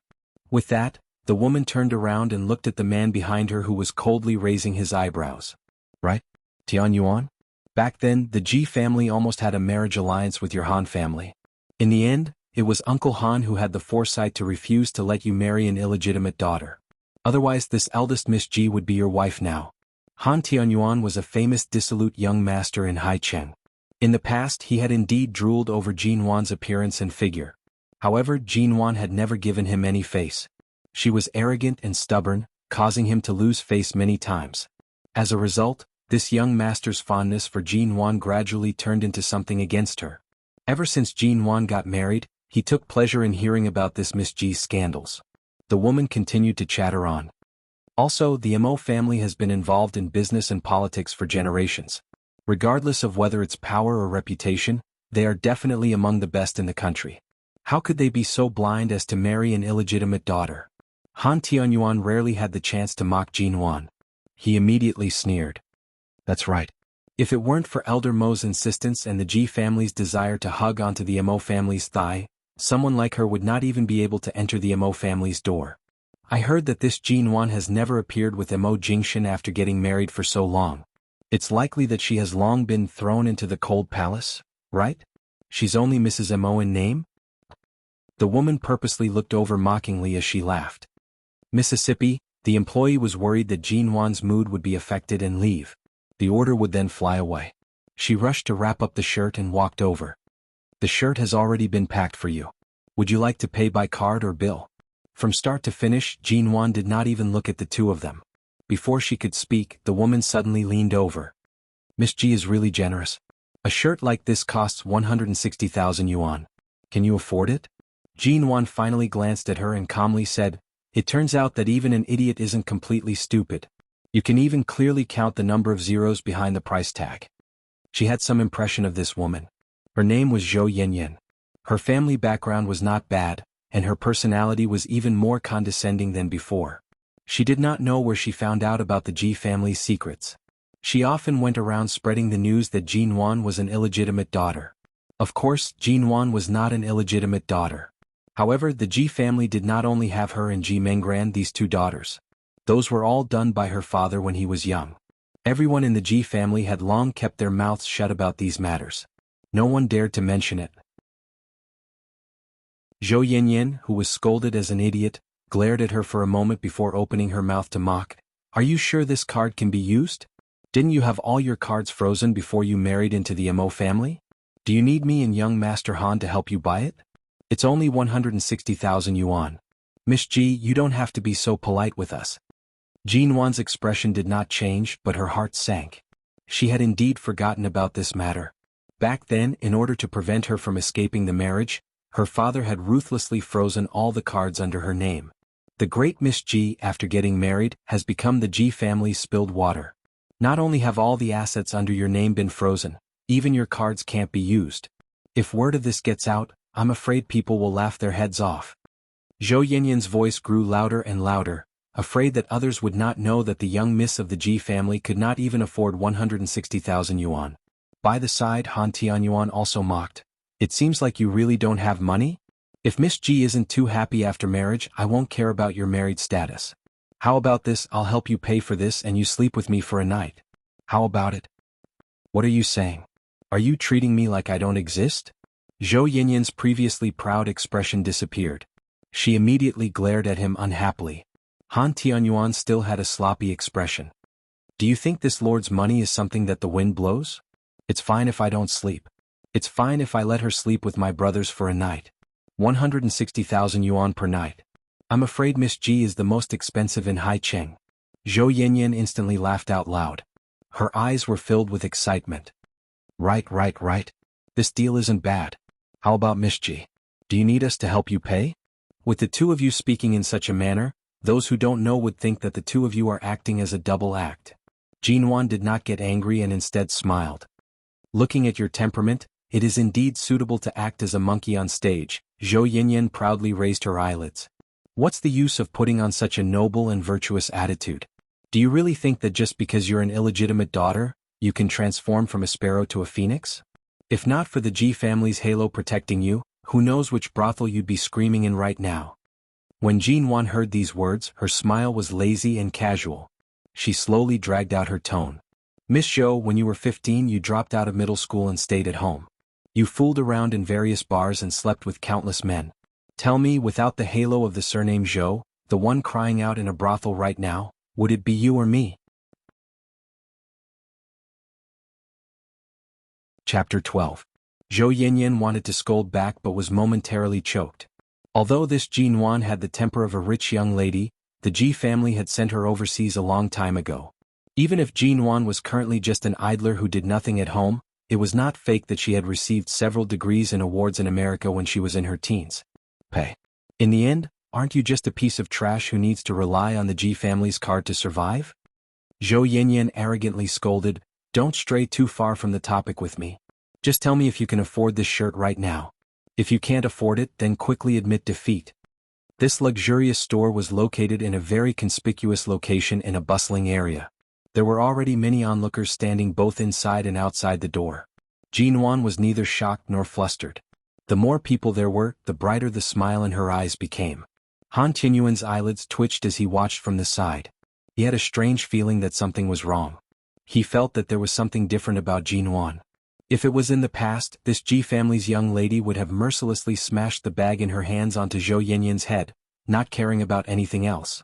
Yet, right now she was still standing there, calm and unhurried, as though she had changed into a different person. "Miss Zhou, the moment you open your mouth you're already so rich. If I don't give you face, then wouldn't it seem like I'm too arrogant?" Jinwan smiled meaningfully. Zhou Yanyan felt that there was a hidden meaning behind her words and cautiously furrowed her brows. Jinwan directly placed the shirt in her hands onto the counter by the side.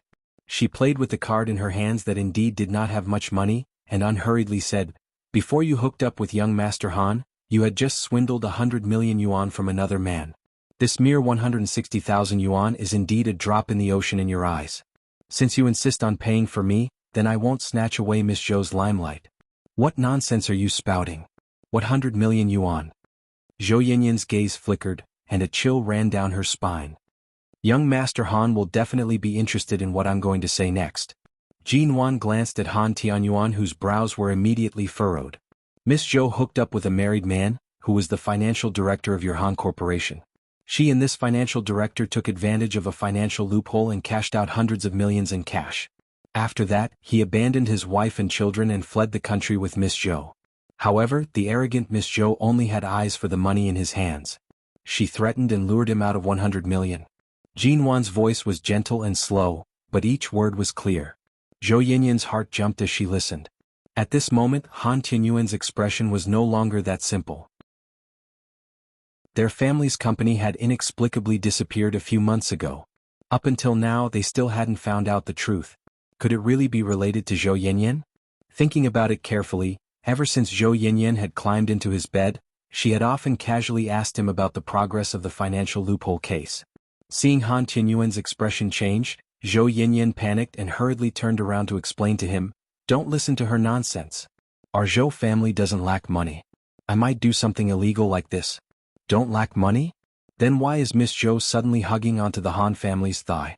I remember a long time ago, I heard from a good friend of yours that you have no interest in weaklings like young Master Han who don't even know how to fight?" Han Tianyuan's expression darkened. "Young Master Han, I suggest that you investigate carefully. Did the Zhou family have a shortage of funds and then suddenly receive a 100 million in funds? Furthermore, the source of the money is unknown.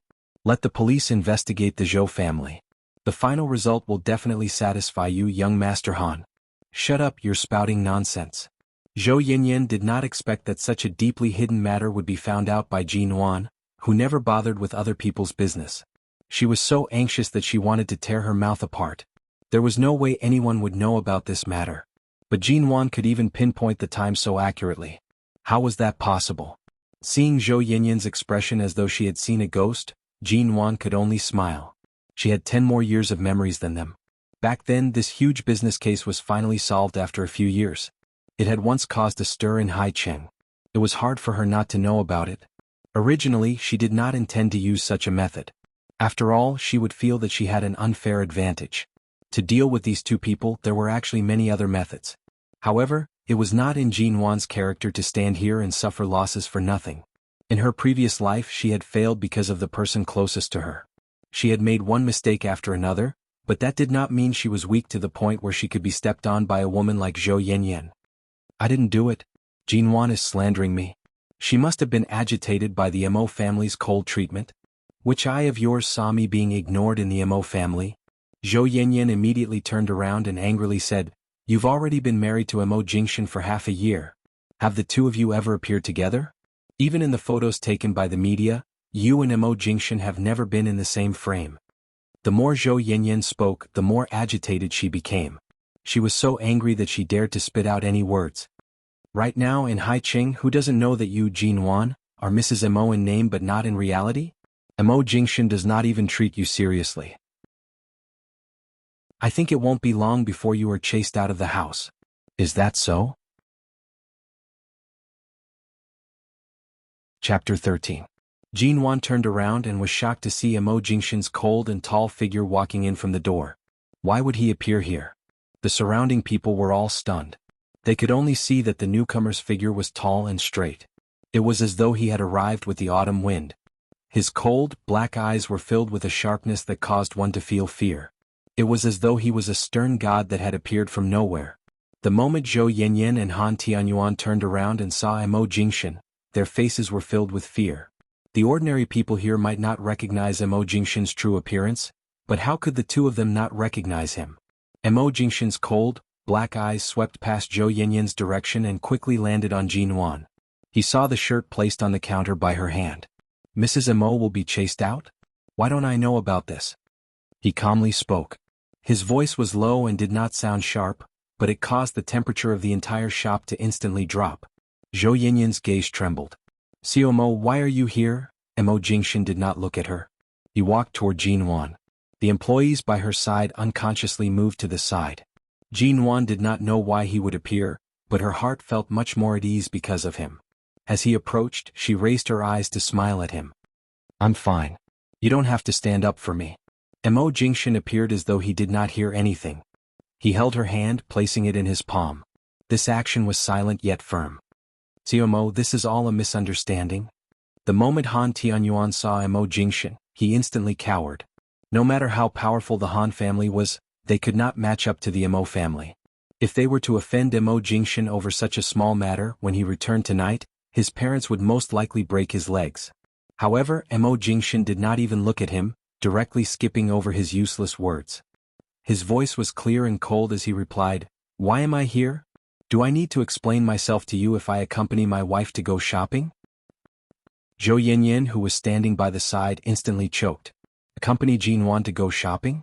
Who did not know that Mo Jingxian was a high mountain flower that others could only look up to? How could someone like him have the leisure to accompany Jinwan to go shopping? Right now, Han Tianyuan already had a grudge against Zhou Yanyan who was beside him. Right now he only wanted to protect himself. Mo, this is a quarrel between women.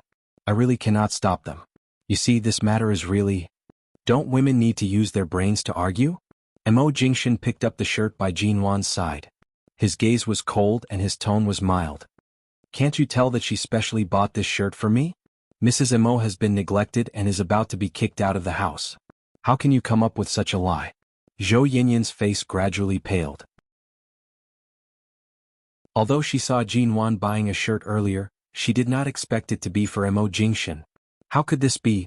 Rumor had it that Jinwan and Mo Jingxian were estranged. Mo Jingxian glanced at the card in Jinwan's hand and casually said, How many times have I told you to remember to bring your card when you go out? I've spoiled you too much. You don't bring anything when you go shopping. Do you think everywhere is the Yu Garden? A black card suddenly fell from Mo Jingxian's hand into Jinwan's. Jinwan was not stupid and quickly cooperated with him. I was in a hurry before leaving the house and forgot. Don't forget it next time.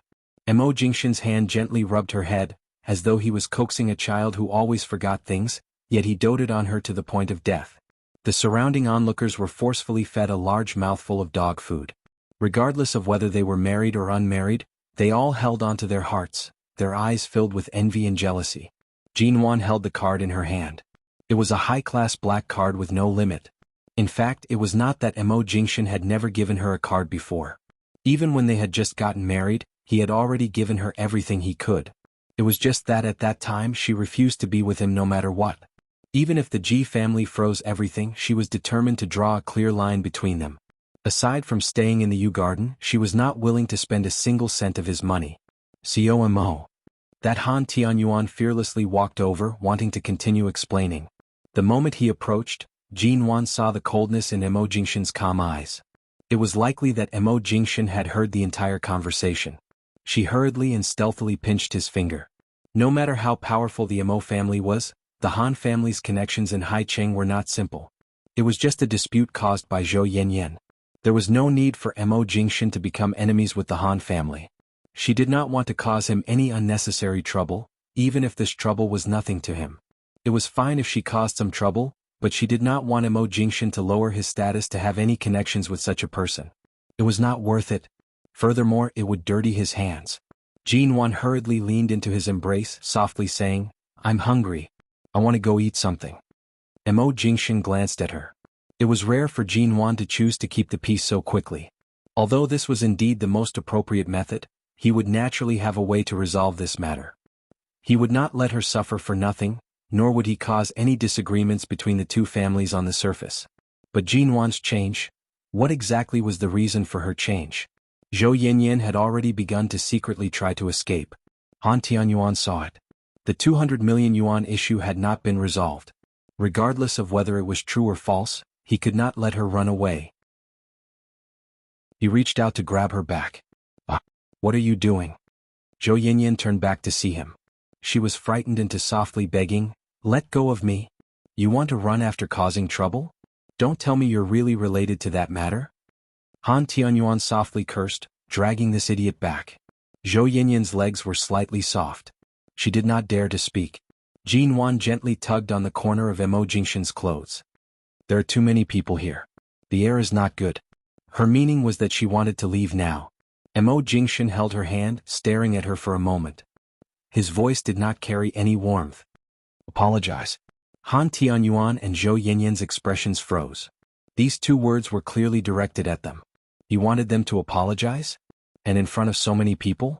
Han Tianyuan glanced at the crowd that had yet to disperse. More and more people had gathered. He was the great young master of the Han family. Something like apologizing in front of everyone. Zhou Yanyan was also slightly embarrassed. However, no matter how important Face was, the Mo Jingshan in front of her could not be offended. "Xiao Mo." Zhou Yanyan wanted to quickly escape from this dangerous situation. She accepted her fate and said, "I'm sorry. The words I said today were all randomly overheard from the media." Mo Jingshan's cold gaze swept past her face. It was extremely harsh. "Are you apologizing to me?" Zhou Yanyan's body trembled under his cold gaze. Her eyes reddened, and she unwillingly turned to look at Jinwan. Miss Ji, I'm sorry." Chapter 14. Zhou Yanyan immediately raised her eyes to glare at her. However, under Mo Jingshan's cold gaze, she immediately surrendered. Her lips trembled as she cried, "Miss Ji, I'm sorry." "I still didn't hear you clearly." Jinwan smiled innocently. "Sorry, Miss Ji. I was wrong." This time Jinwan simply didn't speak. Zhou Yan gritted her teeth and took a deep breath. Ignoring the crowd of onlookers, she suddenly yelled at the top of her voice, "Miss Ji, I'm sorry." Jinwan's gaze remained cold. She suddenly glanced at the male clothing that Han Tianyuan was trying on earlier. "The one that young Master Han is wearing shouldn't be cheap. Why don't I buy it for you?" Zhou Yanyan seemed to know what Jinwan would say next, and her expression instantly paled. "I'll pay. There's no need for you to accompany anyone to sleep for a night. Miss Zhou only needs to go to Haitian Square tonight and dance a few hours of pole dance in a bikini. I heard that Miss Zhou is very good at pole dancing." Jinwan curved her lips in a lazy and charming smile. Zhou Yanyan felt as if she had fallen into an ice cave. "What? You don't want to jump?" Jinwan turned to look at the onlookers outside the door. "Why don't I pick a man from these passers-by and let you sleep with him for a night?" A few excited whistles sounded from outside the door. Zhou Yanyan's entire body was trembling. It was unknown whether she was afraid or angry. Han Tianyuan's heart trembled as he listened by the side. If he did not publicly apologize tonight, not only would Mo Jingshan be an oppressive presence, just Jinwan alone would not be easy to deal with. "Miss Ji, I apologize for my words and actions earlier. Please don't be too calculative on account of the Han family's friendship with the Ji and Mo families." It was rare for Han Tianyuan to be so serious as to say something that was human. Jinwan coldly smiled. Although the Han family is prosperous, they just had to give birth to an imbecile. With a son like you, your Han family must have suffered retribution 20 years ago. Han Tianyuan resisted the urge to retort, If Miss G thinks that this will help you vent your anger, then go ahead and scold me. Scold? People like you, if I kill you, I'm afraid of dirtying my hands. If I scold you, I'm afraid of dirtying my mouth. Jinwan mocked and then smiled. I heard that young Master Han has 2 real estate companies that are about to be sold. Why don't you lower the price and sell them to me? Han Tianyuan was stunned for a moment. He never expected that Jinwan, who had no interest in business, would raise such a condition. Mo Jingshan also glanced at Jinwan. Jinwan glanced at Han Tianyuan's expression. 30 million. The ownership of the 2 companies will belong to me. Deal. 30 million? I have 2 companies. 200 million is already considered a low price. Miss G, you're clearly robbing. Jinwan chuckled as though she didn't mind.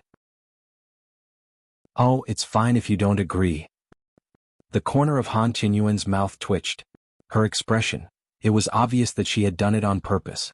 Han Tianyuan closed his eyes and gritted his teeth. He could not offend Mo Jingshan. Otherwise, not to mention 2 small companies, even the entire Han family would not be able to survive in Haiqing. Now, even if he was asked to hand over those 2 companies completely, he couldn't refuse. He just didn't know what this little Grandaunt Jinwan was planning. For some reason, she wanted those 2 not-so-profitable real estate companies. All right. 30 million it is. Jinwan smiled. Thank you. In a few days, I'll look for your company's legal department to sign the transfer agreement. Young Master Han, there are so many people here. It's likely that there are even reporters hiding in the crowd. You have to keep your word. Han Tianyuan gritted his teeth. I'll keep it. I'll definitely keep it. Jinwan smiled lightly, holding onto Mo Jingshan's arm. Hubby, let's go, I'm about to starve to death. Mo Jingshan stared at her for a moment. Jinwan felt as though his gaze could see through her very soul. She paused, raising her eyes to look at him. However, he helped her tuck her hair behind her ear and buttoned her collar. Before Jinwan left, she did not forget to buy that shirt. Afterward, she left with her husband under everyone's admiring gazes. The autumn night was cold, but by Mo Jingshan's side, it did not feel cold at all. Jinwan asked as she walked, "How did you know I was here? Were you near this building earlier?" Mo Jingshan did not reply. He opened the car door for her to enter. After Jinwan entered the car, she quickly stuck her head out. I drove here myself today. Have Shinmu drive your car back. Assistant Shin is also nearby? Jinwan curiously glanced around but did not see anyone. What do you want to eat? Mo Jingshan entered the car. Anything is fine. I'll just eat something simple. About the card being frozen, why didn't you tell me? His tone was mild, but it was clear that he was unhappy with her showing off. It's not completely frozen. Every month there's still around 10,000 yuan. I don't have much to spend, so I didn't tell you. Speaking up to this point, she rushed to hand the black card in her hand to him. I don't lack anything in the Yu Garden. I really don't have much to spend. This card is still for her. Before she could finish, she saw Mo Jingshan glare at her as though if she dared to return the card, he would immediately behead her. Jinwan paused. The current Mo Jingshan was no longer the man who gave in to her step by step when they first got married. If she continued to show off in front of him, if his temper flared up and he really did not care about her in the future, it would be too late for her to cry. She immediately took the card back and placed it in her bag. Then leave it with me first. In the future, if I see any nice shirts or casual clothes, I'll buy them for you. I don't need too much. Buy whatever you like. The street lights outside the car were exceptionally bright. Jinwan looked outside for a while and could not help but turn back to ask, "Why did you appear there earlier?" Passing by. There were several roads near the hospital. It seemed like it was the only way to return to the Yu Garden from Mo Corporation. Jinwan did not ask further. Instead, she turned her head to look at him. Mo Jingshan was wearing a black, handmade shirt. There were no obvious labels on it, but with a single glance she could tell that it was expensive. She was thinking about how she would definitely let him try on the shirt he just bought when she opened her mouth. However, she sneezed. Achoo! Her nose felt sore and uncomfortable. Jinwan raised her hand to rub her nose. In the end, she sneezed again. Achoo! In the morning I told you not to catch a cold. Mo Jingshan heard her sneeze and immediately turned on the heater in the car. Jinwan rubbed her nose while speaking in a muffled voice. When I came out in the afternoon, I didn't feel cold. It's probably just that my nose is uncomfortable. I don't think I'll catch a cold.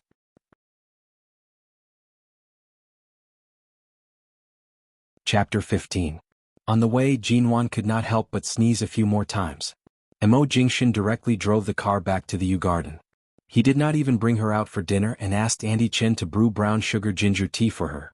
Jinwan did not take the fact that she had caught a cold to heart. She held the brown sugar ginger tea and took a few sips. The spiciness caused her brows to furrow. In the past, she had always hated drinking this kind of thing. She really could not swallow it. She was just about to place the cup down when she raised her eyes to see Mo Jingshan standing opposite her. It was as if she wouldn't be able to eat tonight if she didn't finish this cup. This ginger tea is too spicy. It was rare for Jinwan to admit defeat. Can I drink it after eating? Madam, dinner is ready. Please drink the ginger tea first to warm yourself up. Auntie Chen walked over from the side and nagged. Recently, a lot of people have been suffering from particularly serious cold symptoms. My niece from my hometown called me yesterday and said that the cold made her unable to get out of bed for 3 days. It was so uncomfortable that she couldn't even open her eyes. So, madam, you must sweat out tonight. Don't catch a cold. Jinwan raised her eyes. Because she did not like to drink, she could only look at Mo Jingshan with drooping eyelids. Mo Jingshan, you heard it? Drink up. Jinwan was helpless. She could only pick up the cup and take a few more sips. The spiciness was unbearable, but she had no choice but to drink. In the end, she pinched her nose and drank. In the past, Jinwan was not so easy to talk to in this regard. She had suffered from a cold in the north when she was young, so she was particularly prone to colds and fevers. However, she was also stubborn. Every time she got sick, she would lock herself in her room and sleep for 2 days with the quilt over her. She didn't take any medicine, nor did she take any injections. She wouldn't even drink such disgusting brown sugar ginger tea. When the cup was empty, Mo Jingshan indicated for Auntie Chen to prepare dinner as soon as possible because Jinwan had been complaining of hunger outside. Go back to your room and take a hot shower first. Change into some light clothes and come down, Mo Jingshan said. That was exactly what Jinwan was thinking. After all, after drinking it, her body felt hot and uncomfortable. Not long after she returned to her room, she didn't know if she really had some symptoms of the flu, but her head became more and more dizzy. Thinking that a hot bath would be enough, he simply changed his clothes and went straight into the bathroom. After sitting in the hot tub for less than a minute, Jinwan closed her eyes and felt drowsy. However, she could not sleep well. She wanted to wake up, but she could not. She felt as if she was in a world of ice and fire. One moment she felt as if she was in a world of ice and snow. The next moment she felt as if she had entered Taishang Laozi's pill refining furnace. This feeling was extremely uncomfortable. He tried to open his eyes, but his eyelids were so heavy that he couldn't open them. The nightmare in the darkness attacked her mercilessly. She dreamt that there was a deep cut on her wrist, and blood kept flowing out of the cut. In the dream, she was lying weakly in a hospital that reeked of disinfectant. Her fair wrists were wrapped in layers of bandages and a tall figure stood beside her. He had been standing there for an entire night. A divorce was her. She could not hear the Li, Nuabo, I family, I, the divorce. The divorce was a few words. The scene kept changing. Jinwan wanted to grab hold of the figure who left, but she could only run aimlessly in the darkness.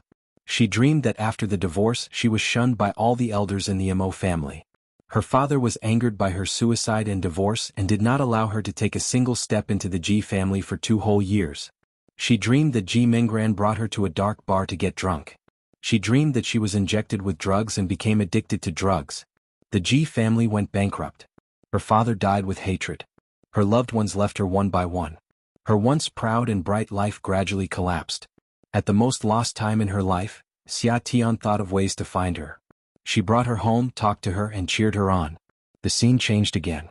Jinwan suddenly ran forward crazily in her dream. However, she still could not grab hold of the corner of her dress. She saw Xia Tian lying under the bridge covered in blood. She stared at the wild geese flying across the sky. Even in death she did not close her eyes. Jinwan's faith in life crumbled again and again. All the people who loved her and those she loved were constantly separated by life and death. The people who were once enemies of the Ji family found her. She was kidnapped and threatened. She was brought onto a dilapidated bus and sold to a remote mountain area with several beautiful women. She was sold to a 50-year-old man, who had a retarded son in his 20s. Every time she tried to escape she would be captured. Every time she would be beaten and scolded cruelly. She was almost raped by the disgusting father and son. She used a knife to cut her face and body. Every day she would be covered in blood, making them unable to do anything, those dark and lightless lives. Why did they still enter her dreams? She wanted to wake up. She did not want the nightmares of her previous life. The dark scene changed again and again. She escaped from the mountain area but was sold to the Yun family in Haicheng. The Yun family's heiress was killed. She was identified as the murderer. The police said that after many investigations, they found out from one of her relatives that she had a grudge with the Yun family's heiress many years ago. This confirmed her motive. Relatives. At that time, aside from Ji Minggran, who had been missing for a long time, she had no other relatives. In the last moments of her life, she was imprisoned for 3 months. She was poisoned and coughed up blood. Her life was miserable, a dream that lasted for 10 years. No. Wake up. Quickly wake up. She did not want to hear news of Mo Jingshan bringing Ji Minggran back to the country. She did not want to. Jinwan struggled bitterly in the nightmares but could not escape from the whirlpool of darkness. She suddenly heard the sound of the bathroom door being opened. A slightly cold hand was gently placed on her head. She's running a fever. Andy Chin, go get the medicine. A calm and clear voice clearly entered her ears. Jinwan abruptly woke up from her dream. Jinwan opened her eyes with some difficulty. In an instant, she was carried out of the water by a strong arm. She was even slightly dazed. She did not know where she was. She did not even notice that she was naked. Her snow-white skin, slender legs, and the snow-white softness of her chest were all exposed before his eyes. Her seaweed-like wet hair fell down. Mo Jingshan wrapped her in a towel due to the unimaginably hot temperature of her body. Jinwan instinctively leaned her head against his chest, closing her eyes in discomfort. Those nightmares did not appear again. She released a sigh of relief. However, she felt as though something warm was about to surge out of her eyes. Thankfully, those were all in the past. This was Mo Jingshan's embrace.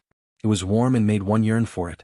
An embrace that belonged solely to her. In her previous life, if she had not been so foolish, even if she had lost everything, at least she still had Mo Jingshan. In the end, even he was pushed away by her. Pushed so far away. She wanted to cry. She held back her tears and buried her head in his embrace. Mr. Mo, this is the quick-acting fever medicine. I've also brought the thermometer. It was Andy Chen's voice. It seemed like she had been running to get the medicine earlier.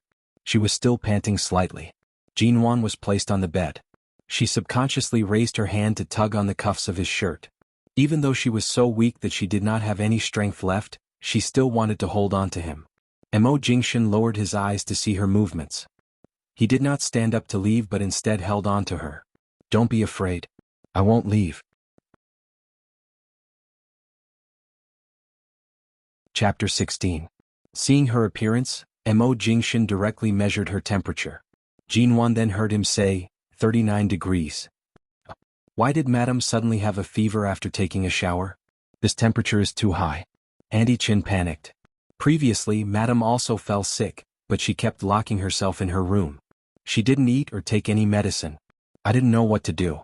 Thankfully, Mr. Mo, you're home this time. Otherwise, go get an ice pack. Mo Jingshan calmly interrupted her words. Andy Chen's nagging immediately stopped. She then rushed out to find an ice pack. Jinwan knew that every time she caught a cold, she would definitely have a fever.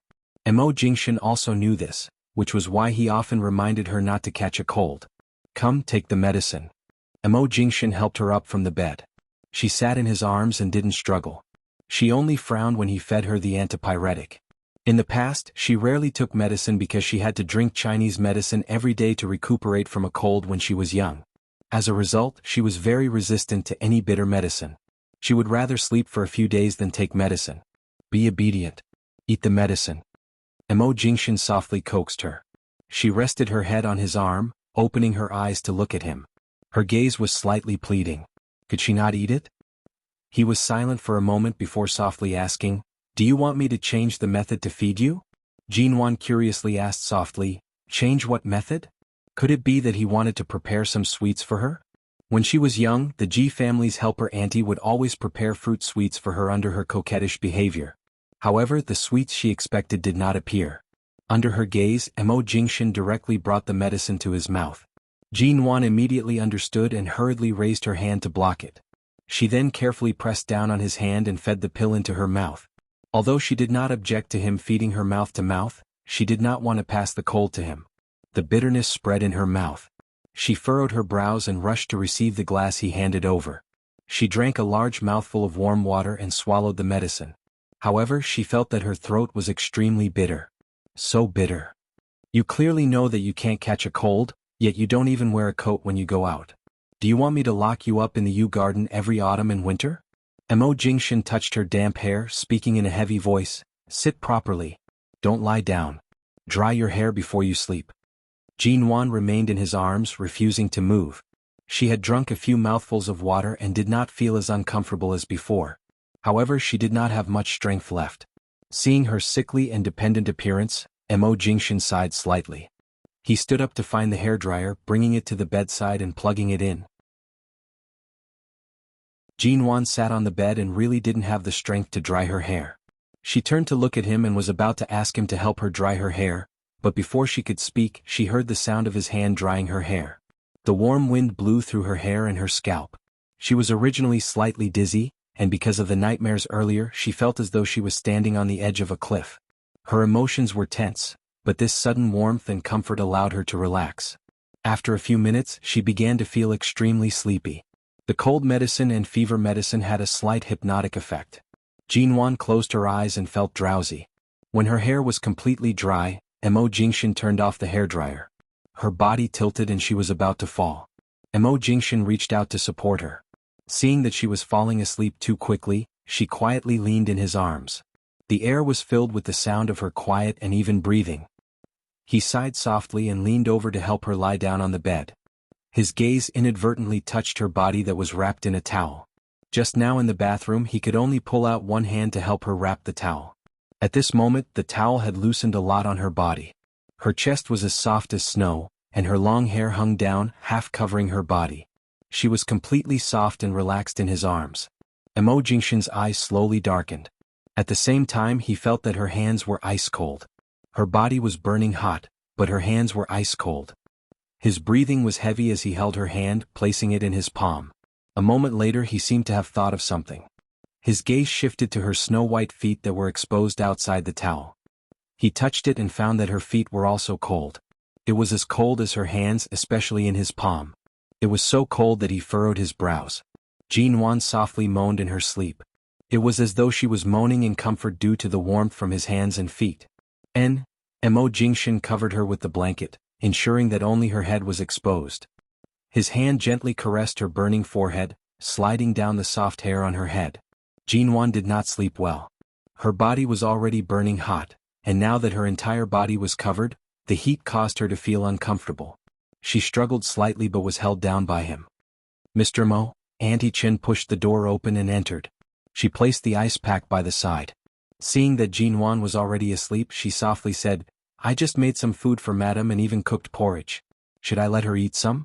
She hasn't eaten dinner yet. Keep the porridge warm. She can eat it when she wakes up.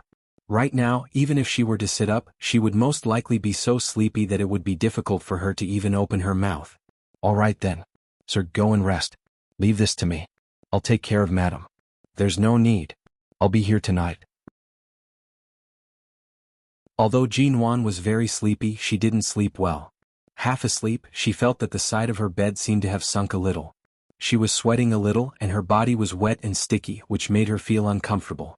Her pretty brows were furrowed, and her expression was one of self-loathing. A few seconds later she was carried into someone's arms, and the quilt covered her tightly, leaving no gap. So hot, she said in a daze. Mo Jingshin hugged her by her side, covering her with the blanket that she tried to kick away again and again. When her hands and feet were no longer as cold, and her body temperature had also decreased due to her sweat, Mo Jingshin caressed her sweaty hair. Bear with it. Once the fever subsides you won't feel so uncomfortable, She quietened down. In the middle of the night, Jinwan suddenly woke up. She stared at the man in front of her. Due to her high fever, her eyes were slightly bloodshot.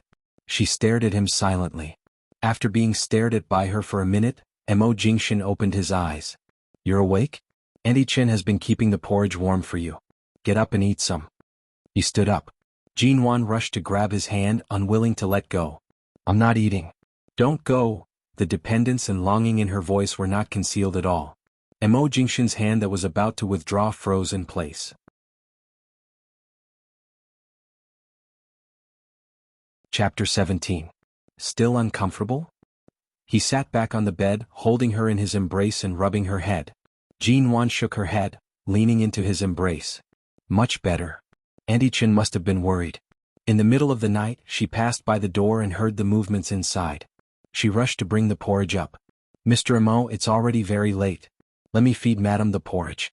Her fever was so serious earlier. She needs to eat something. Mo Jingshan used his free hand to receive the bowl. No need. I'll do it. Auntie Chen was shocked that Mo Jingshan really did not leave Jinwan's side even after she had a fever. It seemed like this pair of strangers were really going to start living good lives. Auntie Chen smiled and did not disturb them further. She quickly left the room and gently closed the door. Jinwan smelled the porridge. There seemed to be some minced meat in it. It was very fragrant. She immediately glanced at the bowl, and the moment she did so, she became even hungrier. Mo Jingshan tugged his hand away from hers and leaned forward slightly. He supported her shoulder with one hand and helped her sit up, leaning into his embrace. Although Jinwan was no longer as dizzy, she was still weak. She leaned against his chest as though there were no bones in her body. Her forehead seemed to be pressed against his chin. Her eyes were glued to the porridge in the bowl. She was like a kitten begging for its owner to feed it. At the same time, she could feel his light breath on her head. It was soft. Mo Jingshan brought a spoonful of porridge to her mouth. Open your mouth. This time Jinwan was very obedient. She opened her mouth obediently. When she swallowed, she felt her taste buds awaken. It was really fragrant. Seeing that she was willing to eat and that her appetite seemed to have increased, Mo Jingshan chuckled softly. Just like that, he fed her the entire bowl, mouthful by mouthful. Jinwan lay back on the bed after eating her fill, enjoying Mo Jingshan's care. My body is covered in sweat. Can I shower again? She asked softly. Your fever hasn't completely subsided. Shower tomorrow morning.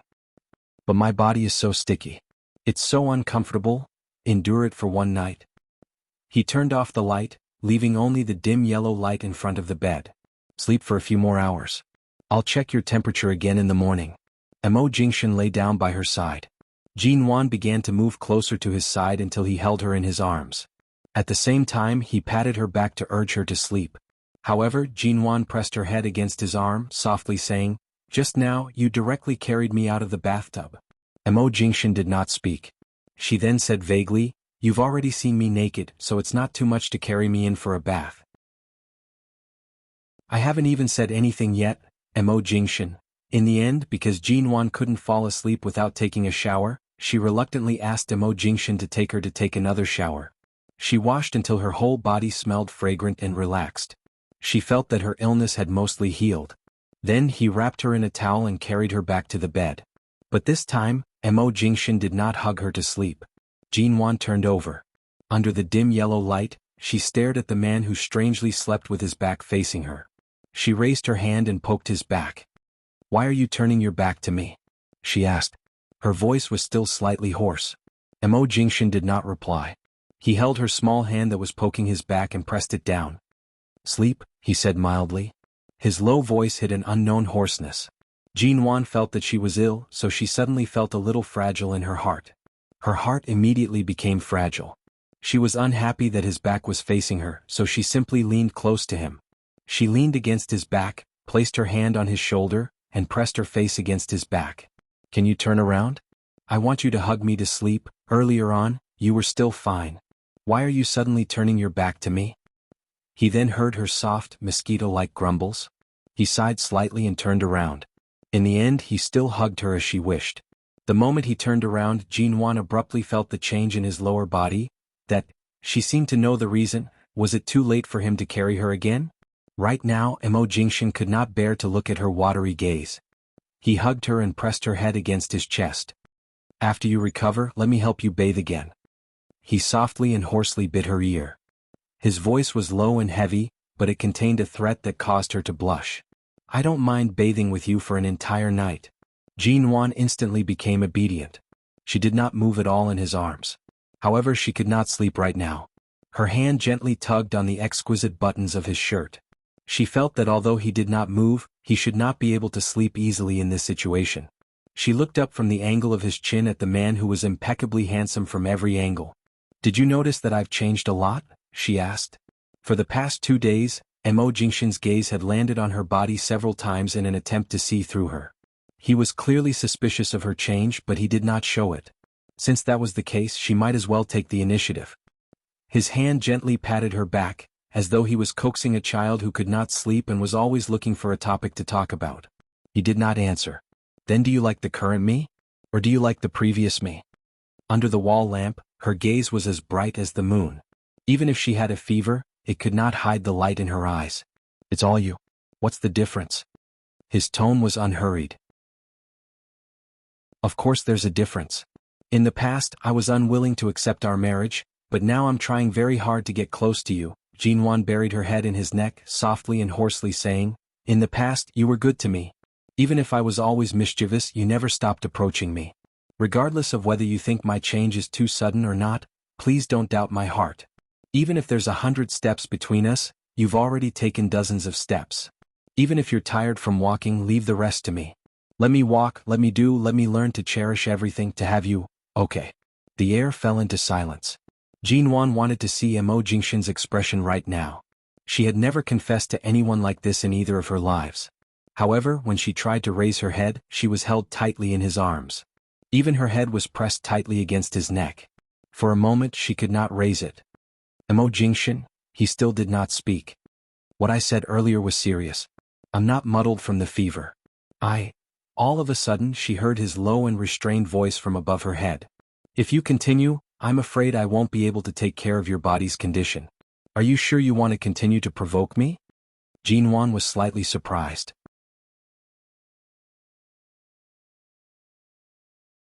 Chapter 18. Jinwan suddenly felt a kiss pressed against her brows. Don't think that I won't be disturbed. You're still sick. Be good and sleep. His light voice landed on her brows. Seeing that her eyes were still open, he softly said, hurry and sleep. This time Jinwan really did not speak. She closed her eyes and breathed in the cool, pleasant scent that belonged to him. It was a sense of belonging that made her feel at ease. The next morning, Jinwan slept until 9 o'clock before waking up. She raised her hand to press against her head. Even though her fever had subsided, she still had the symptoms of a cold. She sat up and pushed aside the blankets. Just as she was about to get off the bed, she suddenly paused and lowered her head to look at herself. She was wearing a soft silk nightgown.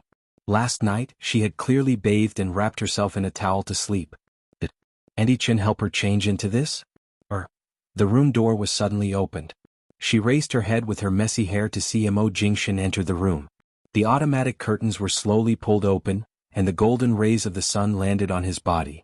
The man before her had a clear aura and was so handsome that it caused one to fall into a trance.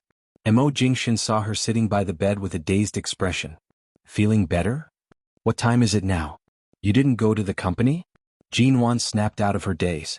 She did not answer but instead asked. She picked up the phone by the bedside and glanced at it. 9:30? It was already 9:30. Although Mo Jingshin did not need to be at the company every day, in her memory, he rarely missed work days and rarely took vacations. There's nothing to do at the company today. It's fine if you don't go. Mo Jingshin approached the bedside and picked up the thermometer. While Jinwan was still in a daze, he took her temperature again. Jinwan was blaming herself for affecting his work schedule when she heard him say, 37. 6 degrees. How do you feel now? Much better. It's not as uncomfortable as last night. Jinwan raised her hand to touch her head. This temperature shouldn't be considered a fever, right? There's still a slight fever. Don't go out today. Stay at home and take your medicine. Mo Jingshin pressed down on her shoulders, pushing her back onto the bed. If you want to eat anything, ask Auntie Chen to send it up. Don't wander around in.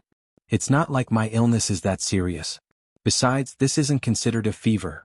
Before Jinwan could finish speaking, footsteps came from outside. A helper said from outside, Mr. Mo, there's a call for you. Mo Jingshin glanced at Jinwan, indicating for her to stay in the room obediently. He then went out to answer the call. Jinwan sat on the bed, picked up the glass of water next to her, and took a sip to moisten her throat. Then she picked up her cell phone and sent a message to Xia Tian. Yesterday, she had promised Xia Tian that she would go to the hospital to accompany her today. However, based on the current situation, Mo Jingshin would definitely not allow her to go out today. Moreover, her body, which was afraid of the cold, really needed to be nursed back to health. She couldn't fall sick so seriously after catching a cold. She couldn't be too delicate. Downstairs, Mo Jingshan walked down the marble staircase and saw the landline placed on the coffee table. He asked indifferently, "Who called?" The servant respectfully said, "It's Miss Mengran." Mo Jingshan's footsteps paused, his gaze cold and indifferent as he glanced at the servant. The servant hurriedly explained, "Earlier Miss Mengran suddenly called. Originally, I was curious as to why she didn't call Madam's cell phone and instead called the landline. In a moment of carelessness, I told her that Madam was sick last night. Then Miss Mengran asked if Mr. Mo had gone to the company. I said that you were staying at home to accompany Madam today. She then said that she wanted you to answer the phone." Mo Jingshan's expression was cold and distant. He did not walk over, coldly saying, "In the future, if you receive a call from the G family's second miss, there's no need to inform me." The servant hurriedly nodded. "I understand, Mr. Mo. Then this call, tell her that Madam's illness is already fine. There's no need to ask about her sister's condition from me. If she really wants to, let her ask Jinwan herself." Mo Jingshan turned around and walked back. Ji Mingran was waiting expectantly on the phone. She had even prepared a draft in her mind, preparing what she was going to say to Mo Jingshan when he came to pick up the call. Right now she could not go to the U Garden often. Although she could not go, she had to find an opportunity to have a good chat with Mo Jingshan. Jinwan's change was truly strange. She just did not know what Mo Jingshan's current attitude was. That day, Jinwan had said that she did not plan on getting a divorce. However, the things that Jinwan had done previously were all out of line. Could Mo Jingshan really endure it? "Hello, Miss Mengran, I'm really sorry. Mr. Mo is currently taking care of Madam and can't find the time to pick up the call." On the other end of the phone, the servant's voice suddenly came through. Mr. Mo said that if Miss Mengran wishes to be concerned about Madam's condition, you can ask Madam yourself. After all, the servant did not dare to speak so bluntly. Her tone was already very tactful. However, Ji Mengran could hear the meaning behind her words. He did not want to pick up her call at all. Earlier on, she had clearly heard Mo Jingshan's movements on the phone. He had clearly gone downstairs to pick up the call, but he actually did not come to pick up. In the past, Mo Jingshan had never placed her in his eyes. She wanted to go to the U Garden more often and appear in front of him more often to let him see her good side. In any case, she was much better than that unreasonable Jinwan who kept asking for a divorce. Sooner or later he would have different feelings for her. However, before all of this had progressed, she could no longer go to the U Garden. She did not even have the chance to approach him. Right now he did not even pick up the call. She had no idea what stage the relationship between Mo Jingshan and Jinwan had reached. Ji Mingran was so angry that her face was about to twist. She angrily said, "How did you pass the message? Didn't you say that I was looking for Brother Jingshan for something? I'm very clear about my sister's condition. She's like this every time she catches a cold. Why would I need to ask? Go tell Brother Jingshan that I'm looking for him to tell. Miss Mingran, if you have any matters, please call Sir and Madam's cell phone. Usually, only the Mo family's elders will call this phone. You can directly call them to communicate. I'm really sorry, I have to go deal with other matters." The helper hurriedly finished speaking and directly hung up. "Hello. You're not allowed to hang up, you." The sound of the phone being hung up could be heard. Ji Mingran's expression was ugly as she forcefully threw the phone onto the bed. Ever since she was young, Jinwan had always liked to go against her father. However, she was still the one who was most valued by her father. Why wasn't she the one who married Mo Jingshan? Why was Jinwan able to obtain all of the things she wanted so effortlessly? Was it because her performance previously was too obvious? Why on earth did Jinwan suddenly exclude her? Even if Jinwan did not say it out loud, Ji Mingran could clearly feel that her attitude toward her had clearly changed greatly. But so what if it changed? There would not be any outcome between Mo Jingshan and Jinwan.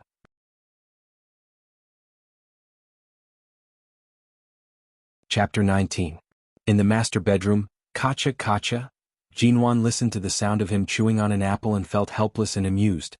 "Nuan, you didn't forget to tell me not to contact the man who hurt me. What's going on? Do you know that person?" Xia Tian nibbled on the apple and asked vaguely on the phone. "Anyway, he's not a good person. Just stay away from him." Jinwan was very insistent on this matter. From your tone, it sounds like he's a scumbag." "Yes, it's trash. Scum to death. He could be called a scumbag on a hunger strike. So, you absolutely must not get too close to him. Ahem, don't get too worked up. If I see him again, I'll take a detour. Is that okay?"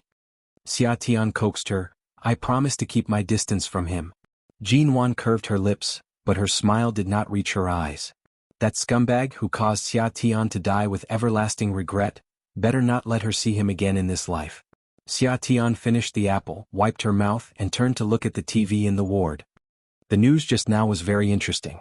Some time ago at a banquet, Zhou Yanyan deliberately went against you. That Miss Zhou whose tail was about to reach the sky. Do you still remember her? Why did you mention her? They had just met last night, and Jinwan could not be bothered to mention such a person. She did not expect Xia Tian to suddenly mention her.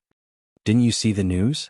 Last night, Zhou Yanyan wore a bikini and danced pole for 3 hours at Haitian Plaza. I felt like she was high from a drug overdose.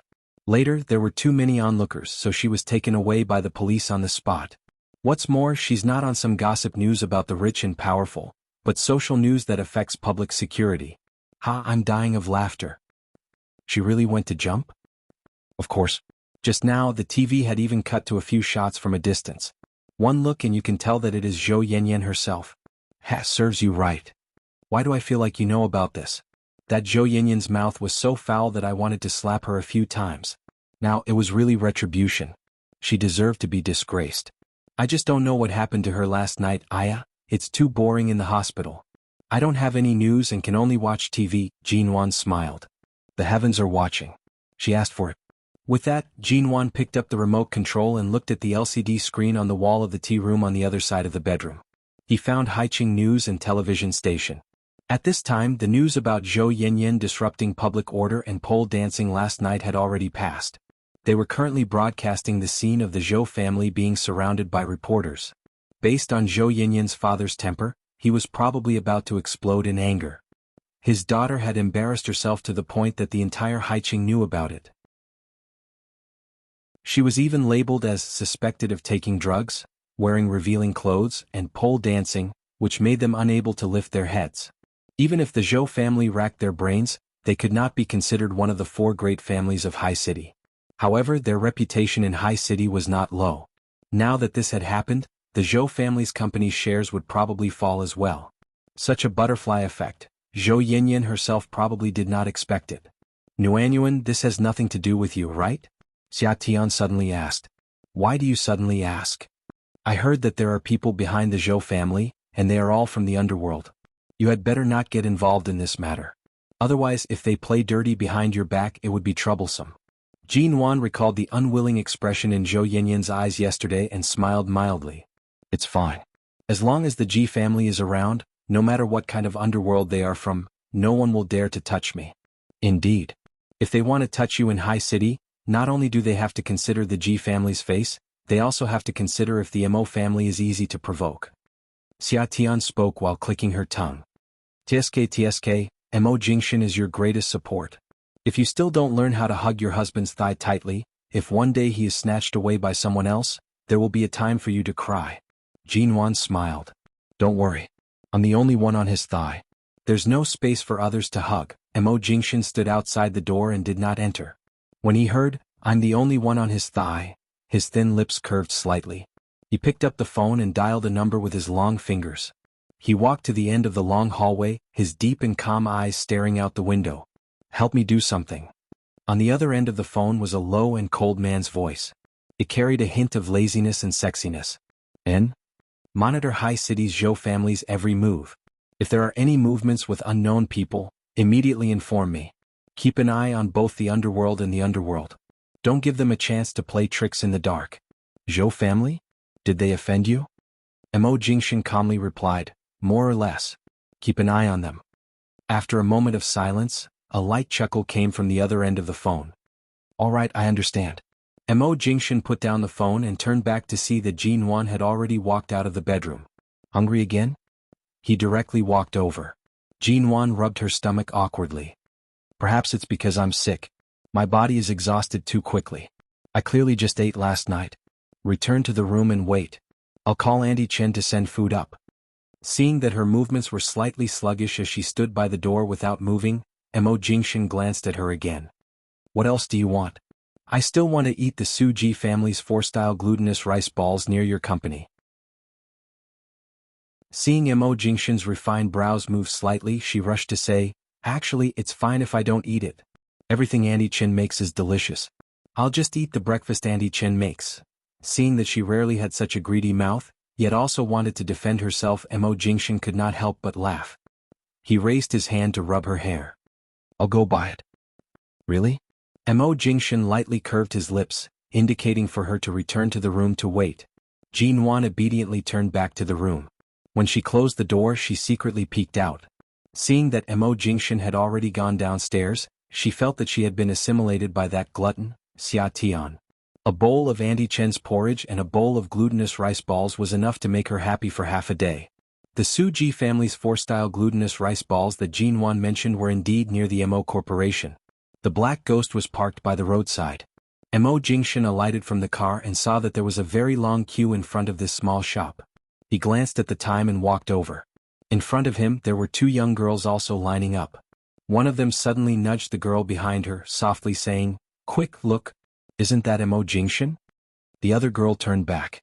Her expression was filled with shock as she softly exclaimed, "It's just his appearance, right? Why would CEO Mo personally line up in front of a small shop like this to buy glutinous rice balls? Look at that car parked nearby. That's a 100-year commemorative ghost. There's only one in the entire world. I heard that it's Mo Jingshan's car. That shouldn't be wrong, right?"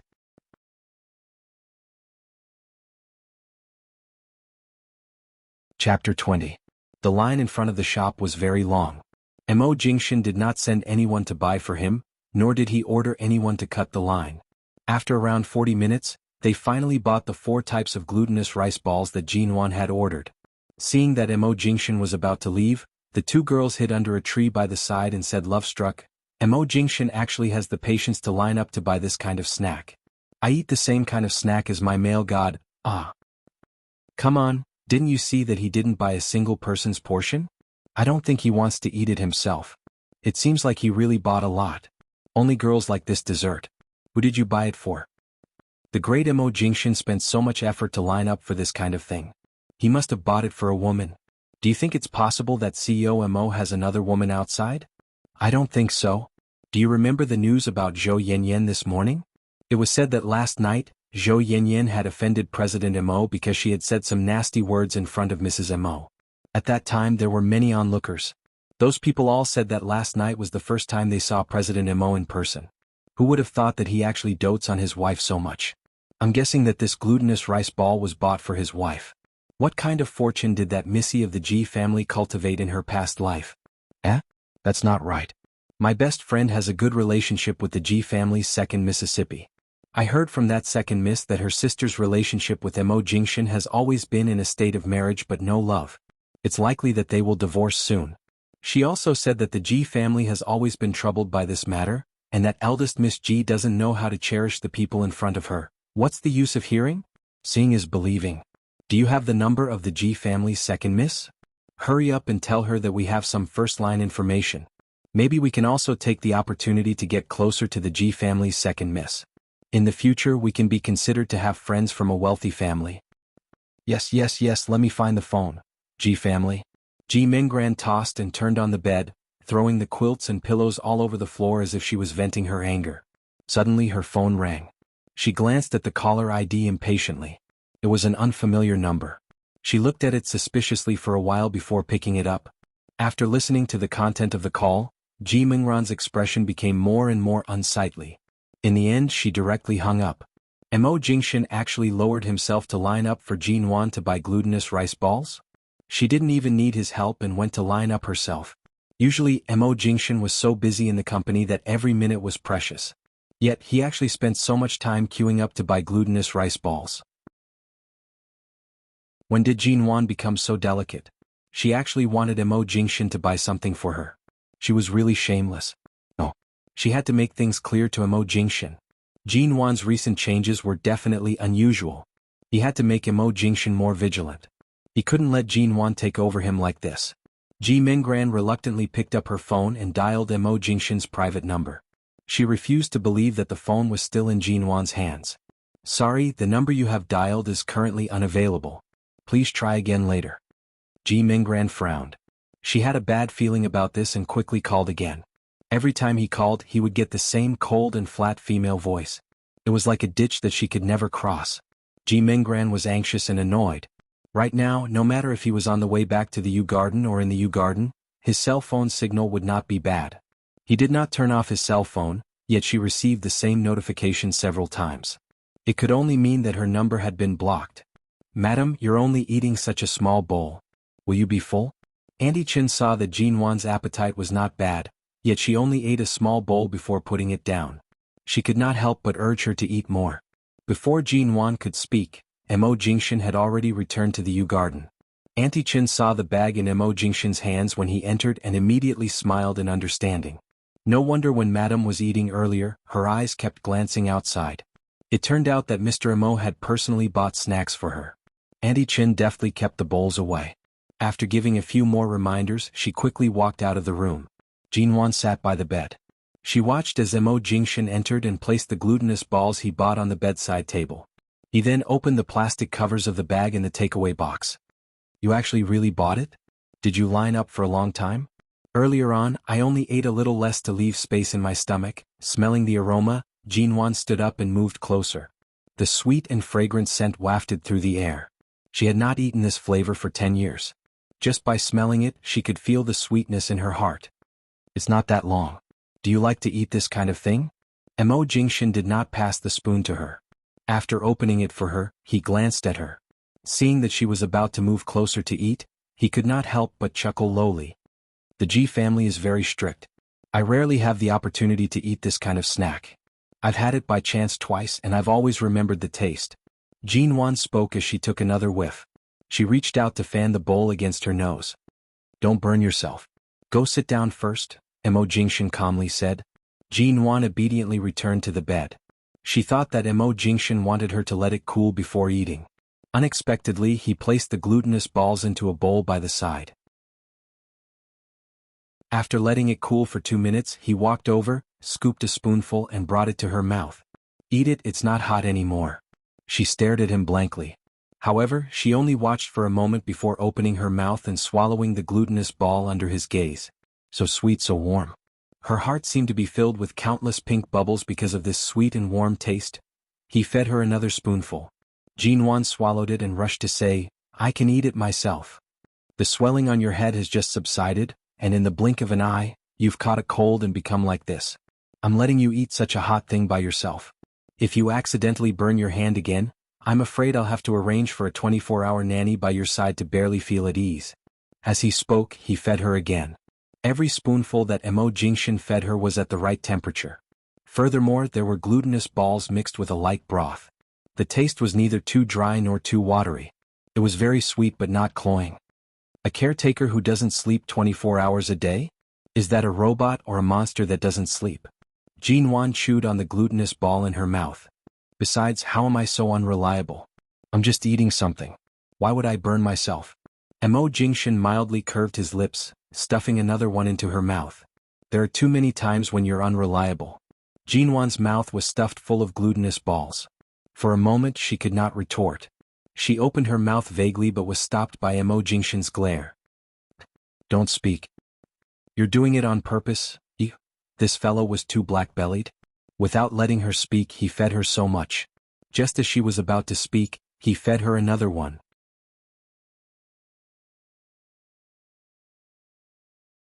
Chapter 21. Just after noon, Jinwan took her medicine under Mo Jingshan's supervision. Although her fever was gone, she was given another pill of cold medicine. This caused her to sleep again in the afternoon. When she woke up, the sky was still bright, but it was already evening. The room was quiet. Jinwan stood up and walked out. She did not see Mo Jingshan's figure and thought he was in the study. She turned to look for him but could not find him. "Madam, you're awake." The helper heard her voice and walked over. "Are you looking for Mr. Mo?" Jinwan turned back to look at the helper. Not only was Mo Jingshan nowhere to be seen, even Auntie Chen was not around. Mo Jingshan went to the company? Could it be that there was something urgent that required him to go over? Mr. Mo is downstairs entertaining guests. Yes? Aside from Ji Minggran, who had received special permission to come here often, there were usually no other relatives or friends who would come here. The elders of the Ji family and Mo family had not come here in the past half a year. If they wanted to see them, they would usually ask them to return and not come to the U Garden. so why would there suddenly be guests? However, since someone had come, it was not appropriate for Jinwan to be in her sickly state and in her pajamas. Seeing that the helper had turned to busy herself, she returned to her room to change her clothes. She tidied herself up to look better before walking out.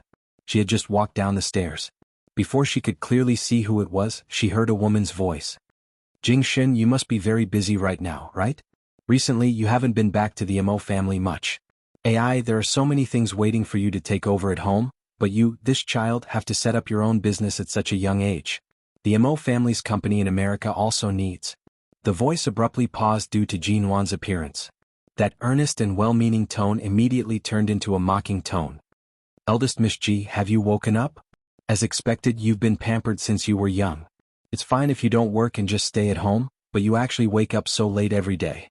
You really don't know the suffering of the world. She's sick. I'm the one who allowed her to sleep until now after taking her medicine. Mo Jingshin looked at Jinwan. Jinwan recognized her and walked over. Annie, I'm really sorry. The helper didn't tell me it was you. This was Mo Jingshin's paternal aunt, Mo Pylon.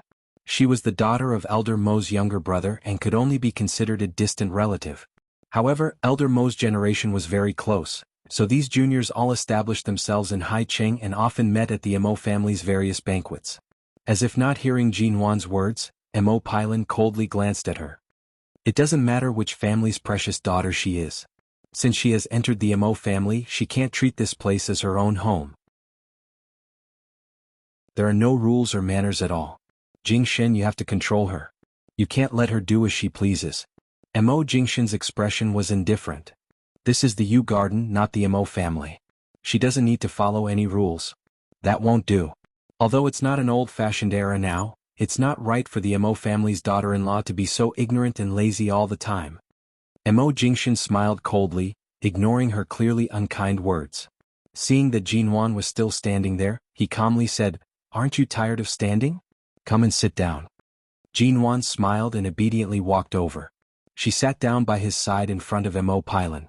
Seeing that they were sitting so close to each other, Mo Pylon's expression suddenly turned ugly. Her daughter, Mo Jiashue, who was sitting by Mo Pylon's side, also narrowed her eyes. Her expression did not appear very happy. Auntie Chen brought over a pot of good tea that she had brought back from the Mo family. Under Mo Jingshin's signal, she also left the hot water on the coffee table. Better? Mo Jingshin poured a cup of hot water for Jinwan. She had a cold right now and could not drink tea. Apart from eating and sleeping the entire day, I do feel much better now. Jinwan smiled as she sat by his side, as though she did not see the mother and daughter's increasingly ugly expressions. You also know that apart from eating, you only know how to eat and sleep? How can you be so lazy? Jingshin has been married to you for more than half a year. Up until now, I haven't seen you return to the Mo family. Those who don't know would think that our Jingshin is still single. Mo Pylon, who had been ignored for a long time, rolled her eyes. Miss Ji is really delicate. Just because you're sick, you can make Jingshin put down the company's matters and stay at home to take care of you. Jinwan turned to look at her. Auntie, there's still more than a week until Grandfather Mo's 80th birthday. I'm preparing to visit him on his birthday. If you don't go back on Grandfather Mo's birthday, I'm afraid that you won't be able to enter the Mo family's door in the future. Mo Pylon snorted. Jinwan raised her beautiful brows without batting an eyelid. Her tone was light and slow. Usually he's already busy enough. I don't go back often. Isn't it so that he can have more peaceful time? Mo Pylon's expression stiffened. Her eyes were filled with dissatisfaction. The meaning of Jinwan's words was that, in order to cling onto the Mo family's thigh, these relatives, who usually had nothing to do with each other, were constantly trying to win over kinship with Elder Mo, causing Elder Mo to not even have a moment of peace? It's indeed better if you don't go back often. Otherwise, the Mo family will still have to listen to your face. Mo Pylon's expression was slightly awkward. Her tone was also very harsh. I don't know what possessed Jingshin to fall for you. Mo Jingshin furrowed his brows due to Mo Pylon's tone and attitude of questioning Jinwan. His brows were filled with coldness. Mo Pylon's voice then raised a few decibels. Back then you didn't know what was good for you. You didn't have a good expression when you got married. Ever since you got married, there hasn't been any news from your belly. I think you don't have any intentions of living a good life. Then why are you still using the title of Mrs. Mo? Hurry up and leave. Return our Jingxin his freedom. There are so many good girls who wish to marry him. In such a large Hai Qing, there are at least tens of thousands of young ladies who are worthy of our Jingxin. Mo Jingxin abruptly opened his mouth. His tone was cold and indifferent. Auntie Chen, send the guests out. She could hear the coldness and slight anger in his voice. Jinwan did not speak but took the initiative to place her hand in his palm. She gently pressed on his palm, indicating that she would not mind these words. Mo Pailan did not plan to leave. She sat on the sofa and refused to leave. Jingxin, I haven't finished speaking. Today I specially made a trip to the Mo Corporation. In the end, they said that you didn't go to the company today. Since you must set up your own business, of course the company's matters are more important. But you're actually at home taking care of Jinwan. I know what's important and what's not. There's no need for Andy to worry about this. Mo Jingxin's gaze was still cold. His initial politeness had disappeared.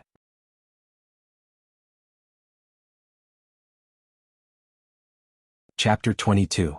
Even if the news of Jinwan's divorce had not spread, the Mo family was well aware of it. Mo Pailan put herself in his shoes and said, Jingxin, don't mind Auntie's words. I'm just feeling sorry for you.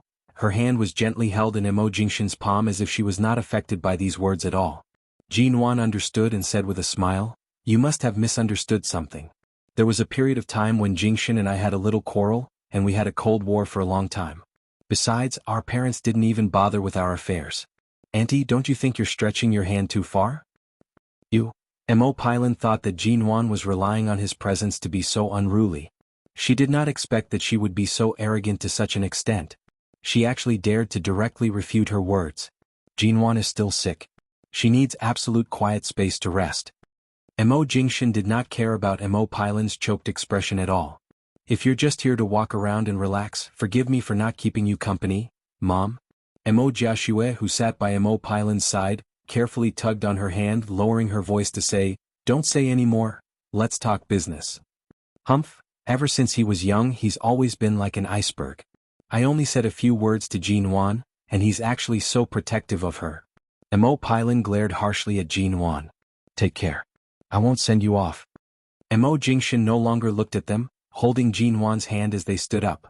His intention to chase them away was too obvious. Mo Pailan rushed to say, wait. I'm talking business. Jingxin Jiaxue can be considered your cousin. This year, she graduated from Hai University's business department. She's quite capable in all aspects. I heard that your secretary position is temporarily vacant. Let's let Jiaxue try, how about it? I don't agree. Jinwan's gaze turned cold, subconsciously rejecting.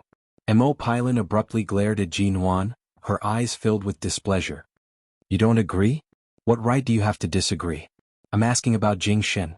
How could Jinwan not see through this aunt's intentions? She kept saying that she was not worthy of Mo Jingxin. Wasn't it because Mo Pailan wanted to find an opportunity to arrange for her daughter to be by his side so that the pavilion closest to the water could enjoy the moonlight first? Mo Pailan was divorced when she was very young, and her daughter took her surname. After all, she was not a member of the Mo family and was just a very ordinary cousin. However, if they could make a connection with Mo Jingxin in the future, they wouldn't have to think of ways to win over the elder's family. Of course, Jinwan wouldn't give them such an opportunity. Aunt, the Mo Corporation isn't an ordinary company. Every department's employees have to go through an examination of their qualifications before they can enter. How can the important position of the CEO's secretary be given to just anyone? In any case, the position of Jingxin's secretary is empty. It won't be easy to find someone suitable in such a short period of time. It won't be a big deal to let Jiaxue go. What a busybody. Mo Pailan hated this eyesore Jinwan even more. Jinwan seemed to have heard something interesting. She smiled. Your daughter graduated from Hai University's business department at the age of 23. Before I was 18, I had already received a degree from MIT's finance department. If that's the case, don't you think I'm more suitable? I believe that cousin's company values ability more. Hearing this, Mo Jiaxue abruptly stood up. She pushed up the frameless glasses on her nose and interjected. At the same time, her gaze was fixed on Mo Jingxin. After staring for a while, her face couldn't help but turn slightly red. The pure feelings of secretly liking him for a long time, as well as feelings of inferiority and anticipation, were all revealed. That's right. Jinwan, don't try to show off. I think that degree of yours was probably bought for you by the G family. You're not that old right now, only 20 years old. You don't have any work experience. Being a lazy and idle person is the most suitable for you. Mo Pailin glanced at her mockingly. At this moment, Mo Jingshan's phone rang. 2 minutes later he hung up. Jin Wan tilted her head to ask, "Is there something important at the company that requires you to go over?" "No, there's a paper contract that I have to personally look through. Shenmu will send it to the U Garden before 5, Mo Jingshan said. One of his hands was still held by her, while the other was casually placed in his suit pocket. He coldly glanced at Mo Jiaxue, who had been standing by Mo Pailin's side with a red face. The Mo Corporation does value ability more, but as far as I know, Mo Jiaxue's graduation thesis was written by someone else. Her results in all aspects were not satisfactory. His tone was cold and indifferent, without any sharpness. However, he did not give the other party the slightest chance to continue pestering him. Mo Jiaxue's expression stiffened.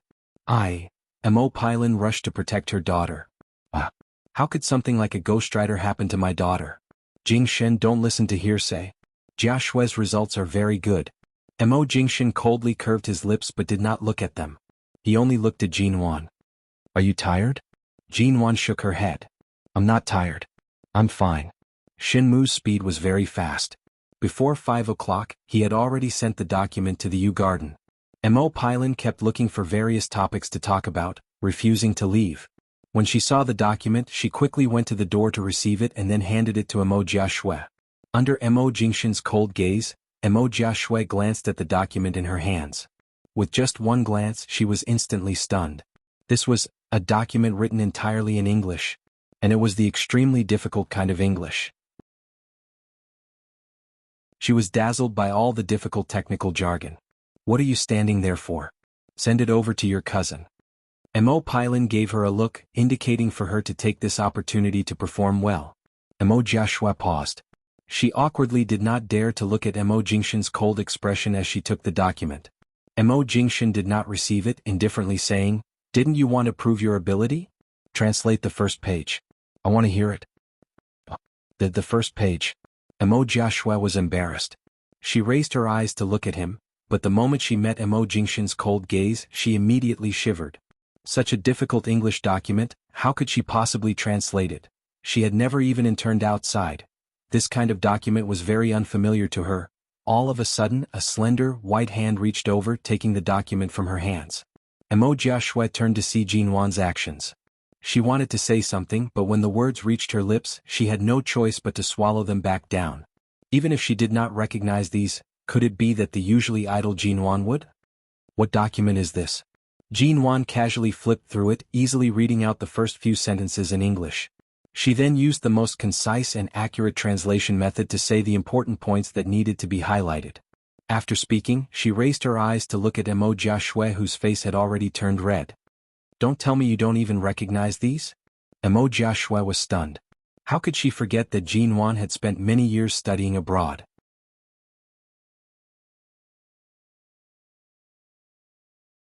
Chapter 23. The Mo Corporation is a listed company and often cooperates with foreign companies. If the CEO's secretary doesn't even know how to translate such a simple document, could she become a secretary just by sitting in front of the computer and drinking tea? Jin Wan calmly retorted. Our Jiaxue can't become the CEO's secretary, but do you think a 20-year-old little girl who hasn't even grown her hair can? Mo Pailin was so angry that her words were incoherent. Then why don't you just say that you're relying on Jingshan's love and protection? Otherwise, you wouldn't have the qualifications to enter. Andy, you're being too impulsive. I was just using myself as an example. I studied abroad, but my father thought that I wasn't capable enough, so he arranged some advanced courses for me in the finance department in China. I haven't finished them yet and I haven't officially graduated yet. Besides, I'm really not old enough to go to the university. I definitely won't use my identity as Mrs. Mo to sneak into the company. Furthermore, the Mo Corporation isn't a place that just anyone can enter. What do you think? Jin Wan was all smiles as she spoke. Mo Pailin was so angry that her face had turned white. Who was she calling an ugly melon? She actually called her precious daughter an ugly melon. Jingshan. Look at what kind of thing you've married into the Mo family. You actually use this kind of attitude to speak to your elders. Mo Pailin's anger was not light. Mo Jingshan's thin lips curved slightly. His gaze was calm as he said, "What she said is what I want to say. There's nothing wrong with it." Mo Pailan's gaze was filled with anger. "Jingshan. When Joshua was young, she often visited the Mo family. You've always taken good care of her.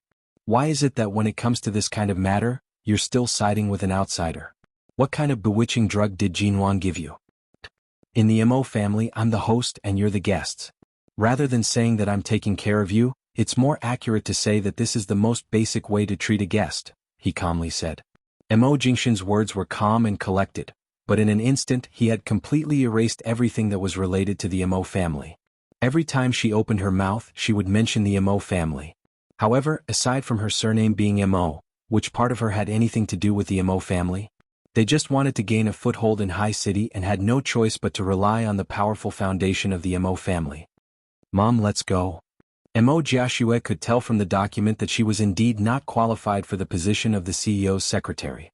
At this moment she couldn't keep her face, so she could only persuade Mo Pailan in a low voice.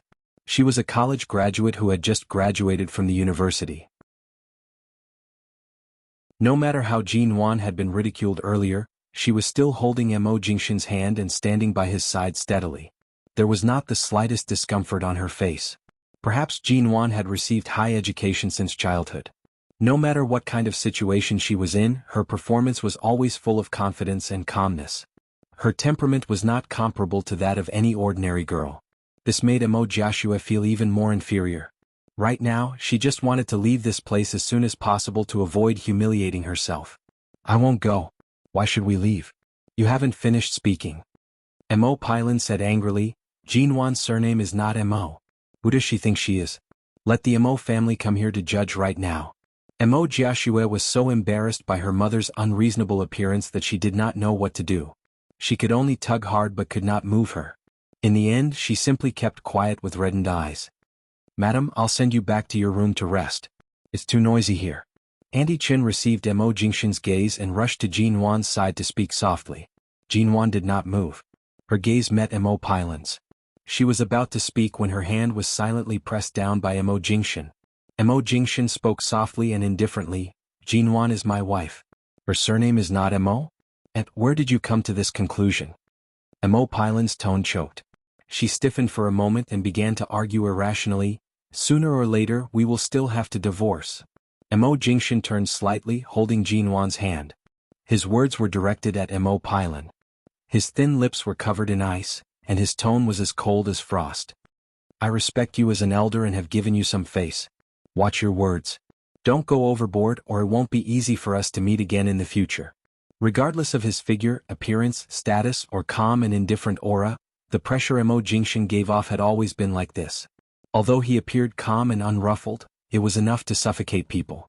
Seeing that Mo Jingshan was truly angered, although there were no signs of it on the surface, the invisible coldness in the air caused a chill to run down Mo Pailan's spine. Jinwan looked at the man who had always been protecting her, and her heart slightly palpitated. In fact, how could she not care about such women's gossip? However, Mo Jingshan's protection made her feel as though she had always been sheltered under his wings, warm and secure. "You've grown up. You've also learned to bully us orphans and widows, haven't you?" Mo Pailan suddenly appeared as though she had been wronged, her voice trembling. Mo Jingshan's gaze remained cold. "If you don't leave, are you going to be thrown out? You guys."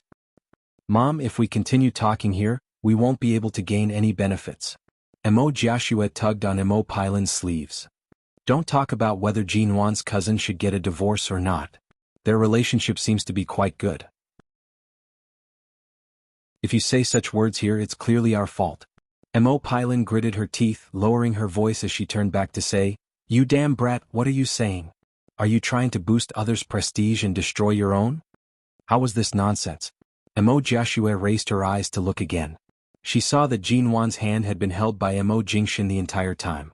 The feeling that no third party could intervene was too obvious. Mo Jingshan had always been someone who did not show his emotions.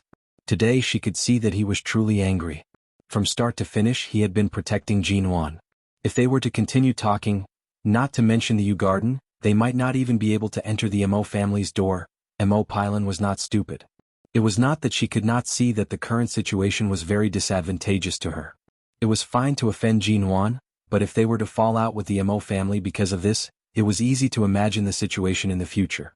Even though her expression was ugly before Mo Pylon pulled her daughter away, she said unhappily, "Jinwan, don't be too happy too early.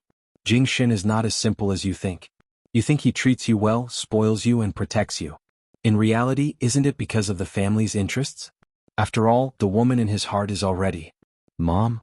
Mo Joshua saw Mo Jingshin's gaze and trembled all over. She rushed to interrupt her, pulling her out with force. The door opened and closed. When it closed with a ping sound, it was truly shocking. Jinwan paused for no reason because of the movement.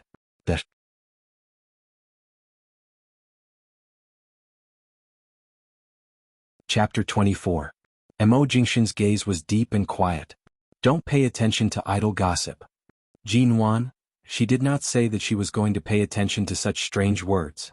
"Earlier there were outsiders around, so I didn't say anything. The hall is very cold and you came down without even putting on a jacket. Do you really want me to take a month off and stay at home to keep an eye on you?" Mo Jingshin held her cold hand, his tone somewhat unkind. "That earlier I took a look at the document Assistant Shin sent over. It seems to be very important. Do you want to deal with the company's documents first?" You're the most important." Before Jinwan could feel touched, she was directly brought upstairs by him. He did not even allow her to go down without putting on a jacket. Was this the legendary strict husband? At night, Mo Jingshin went to the bedroom but did not see Jinwan. He looked toward the closed bathroom door. Although there was no movement inside, there was indeed the sound of running water in the bathtub. He raised his wrist, glancing at the time. More than 10 minutes later, Jinwan still did not come out. Jinwan was indeed bathing in the bathroom. The water was slightly hot and she had been soaking for a long time. Her eyes were slightly blurred as she watched the steam rising in front of her. By her ears, she seemed to hear those words again. "The woman he truly cares about has already..." These words were probably just Mo Pylon deliberately trying to mystify things, right? After all, in 2 lifetimes the Mo Jingshin she had seen treated her very well. Not only could she see it with her eyes, she could also feel it with her heart. Furthermore, before they got married, she had tried to find some of Mo Jingshin's dark history as a reason to break off the marriage. She had even spent more than a month hiring people to secretly investigate Mo Jingshin. Although Mo Jingshin's whereabouts were uncertain and he was mysterious and low-key, and he seemed to have many bodyguards by his side, making it difficult to find him. But after a long period of observation, the result of the investigation was that there were a lot of women chasing after him. They wanted to marry him, loved him, and even threatened to jump off a building just to see him. There were women like those who wanted to marry him, who loved him, and who even threatened to jump off a building just to see him. They ranged from socialites in the celebrity circle to first-rate, second-rate, and third-rate female celebrities. However, Mo Jingshin did not give those women a chance. Even if one of them pestered him endlessly and threatened to kill themselves, he would not even look at them. In front of women, he would always maintain a calm and appropriate distance. It was difficult to understand and even more difficult to approach. His ascetic self-control and calmness. No.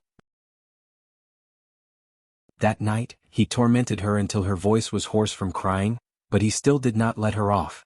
And last night she was burned to such a state, yet he could still get hard. Abstinence my ass, he was abstinent. The bathroom door was suddenly opened. Jinwan, who was lying on the bathtub in a daze, abruptly raised her eyes. She stared in shock at the man who strode into the bathroom. Amidst the white mist, the man's tall figure was somewhat dazzling. She narrowed her eyes and came back to her senses. Only then did she realize that she had been soaking in the water for too long. Her brain was dizzy and a little slow. "What are you doing?" "I'm taking a shower." Her wet hair was scattered over her shoulders and back like black seaweed, and the water droplets on her face reflected the light in the bathroom. Mo Jingshin only took a look at her, pulled the towel over him and took her out of the water. Before she could say no, she was wrapped in the towel. Without saying a word, he carried her out. "Mo Jingshin, I was showering." "Why did you suddenly enter? I've already given you close to 20 minutes. The water is so hot and you've soaked for so long. Do you want to faint in there again?" Jinwan heard his unkind tone and did not understand why he would suddenly lose his temper. She furrowed her brows. "Then you could have just called me from outside." Mo Jingshin placed her on the bed, casually tugging the towel off her body. Jinwan's entire body felt cold. She was not wearing anything and subconsciously rolled around on the bed, wrapping herself in the blanket again. "Didn't I help you bathe last night?" Mo Jingshan tossed her towel to the side. But I can do it myself tonight? Mo Jingshan appeared as though he did not hear anything, tugging the blanket off her body. Jinwan was slightly at a loss due to his sudden domineeringness. Could it be that he did not sleep well last night, and seeing that her condition was better tonight, he wanted to make up for it? Mo Jingshan lifted the blanket and placed her in, calmly saying, Jinwan, the most important thing between a husband and wife is trust. No one's gossip should affect your emotions. His tone was too indifferent. Jinwan glanced at his light brows. Earlier in the bathroom she had really thought too much about things she should not have thought about. Did Mo Jingshan know how to read minds? Or was he too easily able to see through people's hearts? You don't want to sleep? Have you completely recovered from your illness? If you don't want to sleep, why don't we do something else? Jinwan's fingers on the blanket involuntarily curled up. I'm still not fully recovered. Mo Jingshan bent over, reaching out to raise her chin. He lowered his eyes to lock his gaze on her face. Jinwan was about to speak, but he took the opportunity to lower his head and kiss her. The deep kiss that exceeded her expectations caused her to feel slightly dizzy. It was only when her naked body began to curl up in the blanket that he gently bit down on her lips. He pressed his lips against hers, speaking hoarsely, "Sleep or sleep with me, choose one." Jinwan covered her head with the blanket with a whoosh. Of course sleep. Mo Jingshan was suddenly so domineering. She was afraid that she would not be able to take it. When Jinwan woke up, the warm sunlight from the bedroom shone on the bed. She narrowed her eyes to look out the window, then picked up her phone to check the time. Mo Jingshan had woken up earlier than her, and by this time he should have already gone to the company. Yesterday he had specially stayed at home to accompany her, but this morning he had a weekly company meeting. After resting at home for 2 days, her mental state was very good. She went to brush her teeth and wash her face. When she returned to the bedroom to change, the phone placed by the bedside rang. She walked over to take a look. It was a call from the G family. She could guess that her father must have received some news. Otherwise, with his smelly and stubborn temper, he would definitely not call her for no reason. I heard that you plan on buying the 2 real estate companies in Han Tinyuan's hands? The moment the call connected, Ji Hongwen coldly questioned her. And it had been a long time since she heard her father's voice. Jinwan was momentarily dazed. Why didn't you discuss such a big matter with the family? Han Tianyuan, that trash, never knew how to do business. Not to mention the fact that the domestic real estate industry is not doing well, the 2 companies in his hands are already facing the risk of collapse. You actually want to spend 30 million to buy them? That kind of company, we can't even accept $1 million.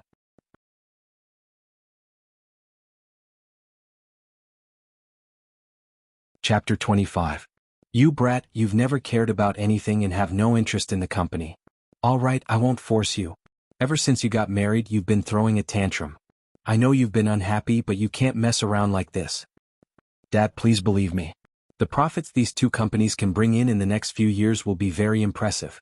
Ji Hongwen was about to say something when he paused. This daughter of his had always been willful since she was young.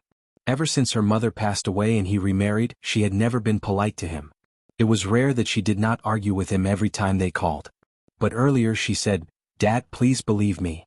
Such a sincere and modest tone did not seem to come from Jinwan's mouth at all. Ji Hongwen paused for a moment, his tone still not good. Go back to the Ji home right now and explain things clearly. I'll send a driver over to pick you up. There's no need to pick me up. I'll drive back myself. Jinwan's cold had already recovered. She originally planned to visit Xia Tian at the hospital after changing her clothes. She slowly said, Xia Tian got into a car accident a few days ago and fractured her calf. I'll go to the hospital to visit her first. All right, be careful when you drive. Don't be rash. Although Ji Hongwen's tone still sounded as cold as before, it had more or less eased up a little. Jinwan smiled. I'll be back before 6. Dad, don't forget to ask Auntie Chin to leave some food for me. Ji Hongwen was not used to his daughter suddenly speaking to him in such a gentle manner. He did not make a sound for a long time and finally hung up the phone with a ka. At around 6, Jinwan drove back to the Ji home. The car had just entered the front yard of the Ji family's old home. Ji Minggran was playing with her phone on the balcony on the 2nd floor. When she saw Jinwan's figure, she immediately put down her phone and looked toward her in shock. Big sister? Why are you back? Jinwan appeared as though she did not see her. She parked the car and walked in. Auntie Chin had already come out to welcome her. Eldest miss, you're finally back. It's been several months since I last saw you. Auntie Chin, did you miss me? Jinwan smiled as she held onto Auntie Chin's arm. Of course I did. How could I not miss you? Mr. G said that you'll be back for dinner tonight, so I specially made your favorite braised pork ribs and steamed lotus root. Aunt Chin smiled and patted her hand. Now that you're back, do you want to stay at home for a few more days? Before Jinwan could reply, she saw her stepmother, Shinharu, walking out as well. Seeing that she had really returned to the G family, Shinharu's face was full of smiles as she pushed Auntie Chin to the side. She held Jinwan's hand and said, Nuan, if you still hadn't returned, your father would have charged to the Mo family to demand for you. Jinwan glanced at her and coldly withdrew her hand from her arm. She turned back to ask Auntie Chin, who had been pushed to the side, Where's my dad? Auntie Chin hurriedly said, Mr. G hasn't been in a good mental state recently. He said that he was going back to his room to take a few pills before coming down. Take medicine? Jinwan's expression did not change as she quickly walked up the stairs. Ai Nuan, don't quarrel with your father the moment you return. Ai, this child, why are you in such a rush to leave? Shinharu pretended to instruct her, but her gaze swept towards Auntie Chin, fiercely glaring at her. Auntie Chin retreated and did not speak further. Jinwan quickly arrived outside Ji Hongwen's room. Just as she was about to knock on the door, she heard the sound of a cup being placed on the table. She decided to push the door open with force. Peng! A loud sound came from the door. Ji Hongwen held 2 white pills in his hand. He turned to look at Jinwan, who had suddenly barged in, and frowned in displeasure. How old are you? You don't know how to be serious. Why are you making such a big commotion just opening the door? Dad.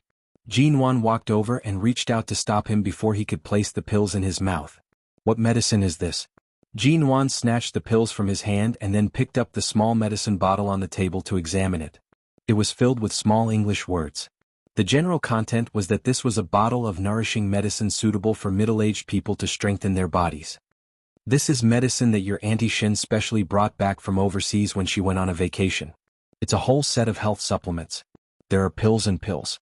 Ji Hongwen spoke simply and then looked at her unhappily. Didn't you say that you would be back before 6? It's almost 6:30. You have no sense of time at all. It was rush hour earlier. There was a traffic jam, Jinwan said as she held the medicine bottle tightly in her hand. In her previous life, Jinwan felt that there was something strange about her father's death. Back then, because she had always been going against her family, she was not able to stay by her father's side even after he passed away. She had only seen him one last time in the hospital and did not have the chance to learn the true cause of his death from the doctor. However, on the death certificate, it was written that he had died from respiratory failure and a sudden heart attack. In her impression, her father's health had always been very good. He was only 50 when he passed away. How could his health suddenly deteriorate to such an absurd degree in just a few years? Even if the Ji family had gone bankrupt and was unlucky to a certain extent, it should not have caused him to die from a sudden cardiac arrest overnight. At that time, she was not at the Ji home and was not clear about the situation. Earlier, when she heard Auntie Chin say that he was taking medicine in his room, Jinwan suddenly thought of this. Her father was not sick at all. Why would he suddenly take medicine? Shinharu said that it was a health supplement, so it must be? Jinwan did not forget that many of Shinharu's family members studied medicine and concoction. What exactly was going on with this medicine? It was definitely not simple. Why are you still holding on to my medicine? Hurry and put it down.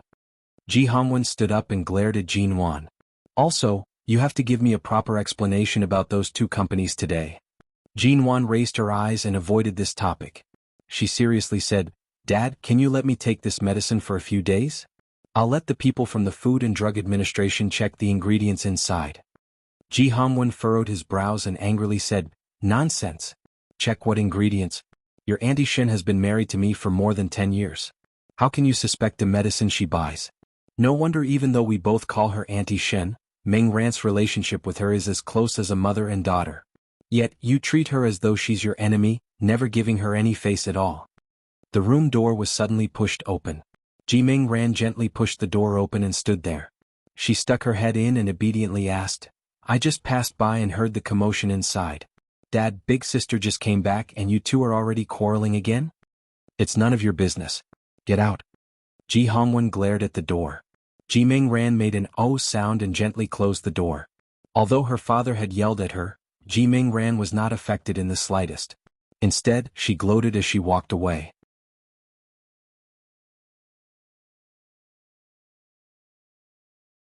Chapter 26. Aunt Qin and the Ji family servants had already prepared dinner. When Ji Hongwen came downstairs, Shin Haru and Ji Mingran saw his cold and stern expression. He didn't even look at Jin Wan, who was behind him. Seeing this scene, Ji Mingran took the opportunity to speak up.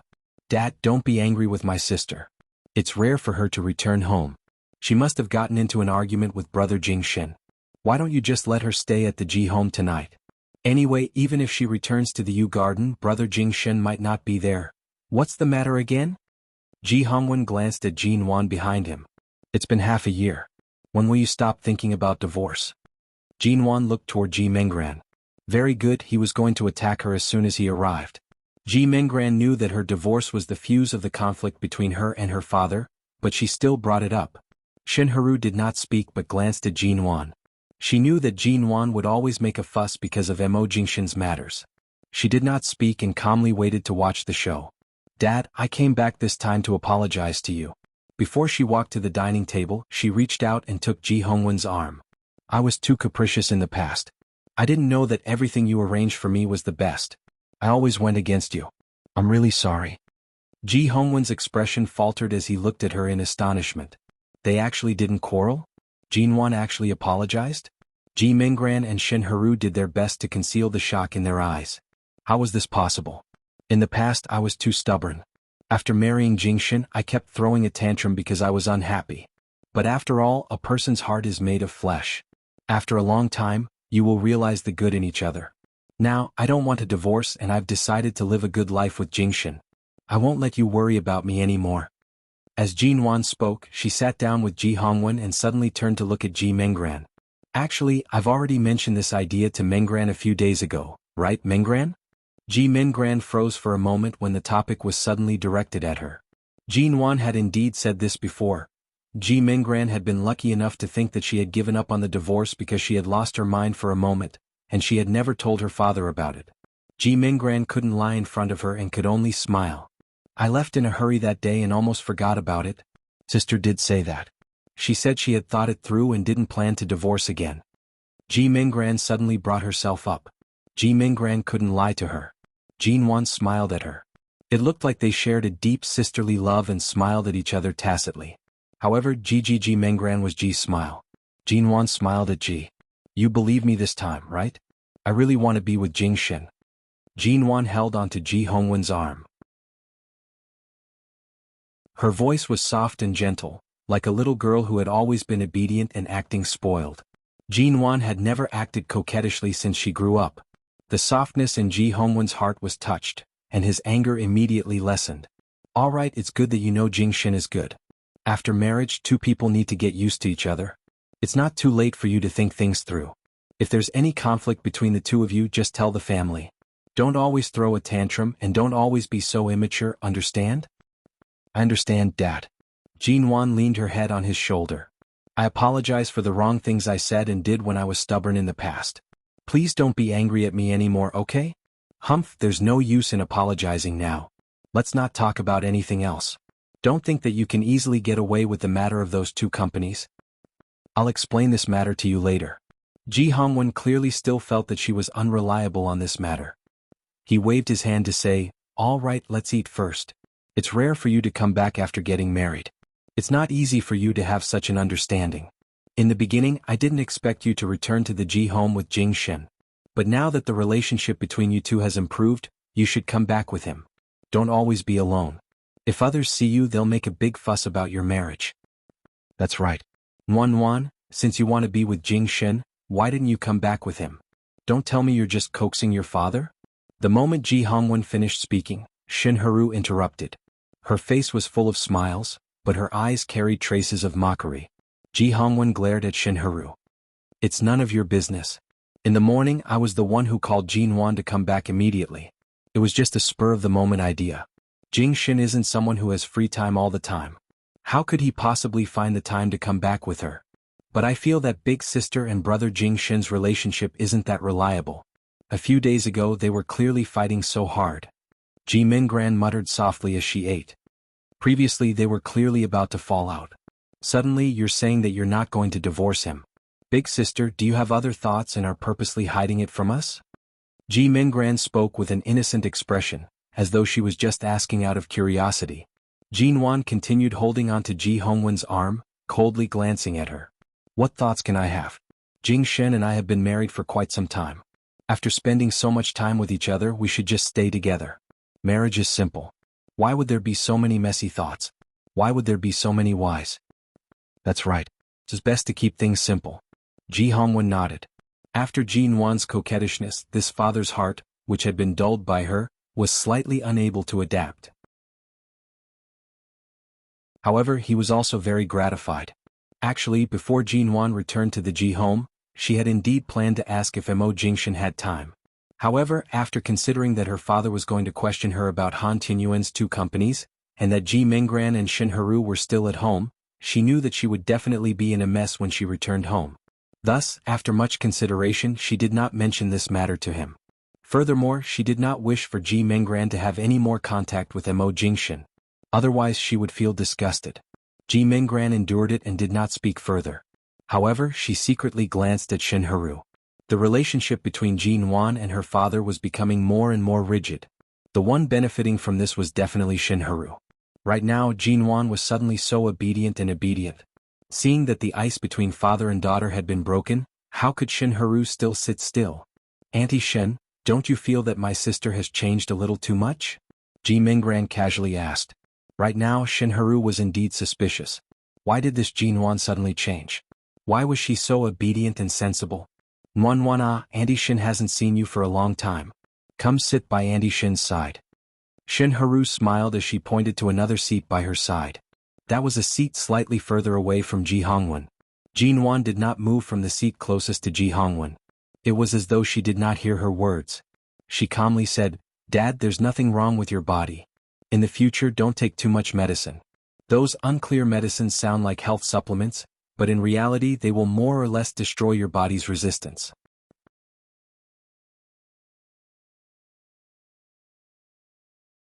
Chapter 27. Jinwan glanced at her, asking with a smile that did not seem like a smile, Auntie Shen, what's wrong? You can't even hold your chopsticks properly? Could it be that you've taken too much medicine from overseas? Look at what Nuan is saying. Earlier on, my fingers accidentally touched the soup bowl and was scalded. That's why my hands trembled. Shen Heru placed down her chopsticks, smiling calmly at her. Nuan, didn't you always sit here in the past? Auntie Shen purposely sat here because she wanted to chat with you during the meal. In her previous life, every time she ate at the Ji home, she would always sit far away from Ji Hongwen. Every time she would cause Ji Hongwen to be unhappy, and he would scold her incessantly. The relationship between father and daughter became more and more precarious. It's fine for me to sit here. I can chat with my dad. Jinwan turned to see a helper bring the white wine that Ji Hongwen often drank over. She immediately reached out to press down on the bottle. Dad, when my mom was alive, she said that your stomach isn't good. It's fine if you drink a few cups when you have to socialize, but you can't drink every meal at home. As Jinwan spoke, she turned to the helper behind her. Auntie Chin, take this wine away.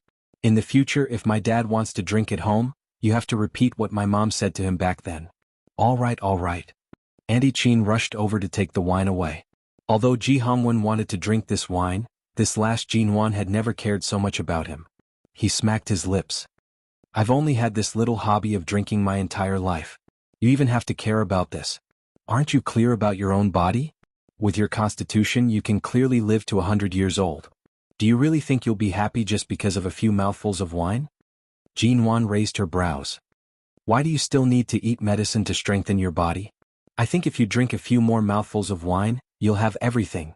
All right. You're either immature or once you do, you're really naggy. Ji Hongwen helplessly waved his hands, indicating for Auntie Chin, who did not know whether to leave or stay, to take the wine away. Shen Heru, who was unable to interrupt, suddenly smiled. Nuan, ever since you came back, you've really changed a lot. Jinwan glanced at her indifferently. Auntie Shen, you've misunderstood. You've been married to my dad for more than 10 years. Not only do you not care about his drinking habit, your Shen family's relatives often come here to bring him wine. You intentionally make my dad's stomach? Nuan, you're mistaken. You know how stubborn your dad is. You and you I and you I. Shin you. Hera. G. G Shin I'm not right. G and she. G, not? Jinwan coldly curved her lips. Oh, you don't advise him to drink less but advise him to take more medicine? I remember that Auntie Shin's family is a medical family. You should know that taking medicine is not good for your health. Shin? Shin. This Jinwan was indeed strange. In the past, even if Jinwan did not like her stepmother, she was too lazy to care about Ji Hongwen's matters. She was always alone at home and would not use such words against her. Let's eat. Hurry and eat. Wan, don't argue with your Auntie Shin the moment you come back. Ji Hongwen stared at the table without a single bottle of wine. He resisted the urge to call Auntie Chin back and picked up his chopsticks. In the past, when Jinwan was in the Ji family, he and Jinwan were the ones who started the conflict. Usually, Jinwan did not even look Shinharu in the eye. Jinwan suddenly picked on Shinharu. As the head of the family, Ji Hongwen could not stand the women's roundabout bickering. Shinharu smiled. That's right. Wan's words are full of sarcasm. I'm really not used to it. She's always been so direct with her words. I'm already used to it. Dad, I'm reminding Auntie Shin to take care of your health. How is this bickering? Aren't I doing this for your own good? Jinwan looked at him with a sincere expression. You're unhappy with just a few words of concern? Ji Hongwen's lips trembled. All right, the problem lies with me. In the future I'll just drink less. Seeing this father and daughter pair up one after another, Shinharu was so angry that she clenched her fists under the table. Originally, she had wanted to use this opportunity to have Ji Hongwen lecture Jinwan a few more times. However, this Jinwan was becoming more and more unfathomable. Her words were always able to bypass the real conflict. In the end, it was actually Ji Hongwen who put down his pride and gave in to his own daughter. Old Jinwan isn't wrong. You should take good care of your body. For something like alcohol, you should drink as little as possible. Shinharu's expression, which had been on the verge of losing control of her anger, suddenly changed into a smile and said gently. Jinwan glanced at her with a smile that did not reach her eyes. This Shinharu was someone who could endure. That's right. She had endured for more than 10 years in the Ji family. Wasn't her ultimate goal to pocket all of the Ji family's money? The moment she thought of her father's final expression as he passed away in the hospital, Jinwan abruptly raised her leg under the table and kicked Shinharu's calf harshly. Did she want to pretend to be calm and gloss over the matter of the medicine? She refused to let her stay calm. Shinharu was caught off guard. Her calf was in intense pain, and she could not help but cry out. What are you doing? Can't you just eat a meal in peace? You're already so old, yet you're wailing like a ghost at the dining table. Ji Hongwen's expression was ugly as he angrily spoke. Shinharu did not expect Jinwan to do such a thing to her. She said aggrievedly, earlier on Jinwan seemed to have kicked me under the table. I'm not sure if it was on purpose but it was too painful, so, when did I kick you? Jinwan's gaze was innocent. She then glanced at Ji Hongwen whose eyes were filled with anger. Dad, I didn't. You clearly kicked him. You're already 20 years old, yet you're still doing such childish things. Everyone sitting here, how could I possibly accuse you? No matter how much Shinharu endured, the pain on her calf was almost unbearable. Furthermore, Jinwan had clearly done it on purpose. She had kicked the most obvious part of her calf. Ji Hongwen glanced down and saw that Jinwan's leg was properly placed in front of her chair. Furthermore, Jinwan was wearing a long dress that covered her feet. The skirt was very long and there was not the slightest bit of crease. It was impossible to tell if she was wearing high heels or something else. However, it did not seem like she had made such a big movement earlier. All of you eat quietly. You're not young anymore. Don't act like a child, Ji Hongwen said impatiently. His gaze swept past Shinharu's face unhappily. Shinharu was so angry that her face was slightly twisted.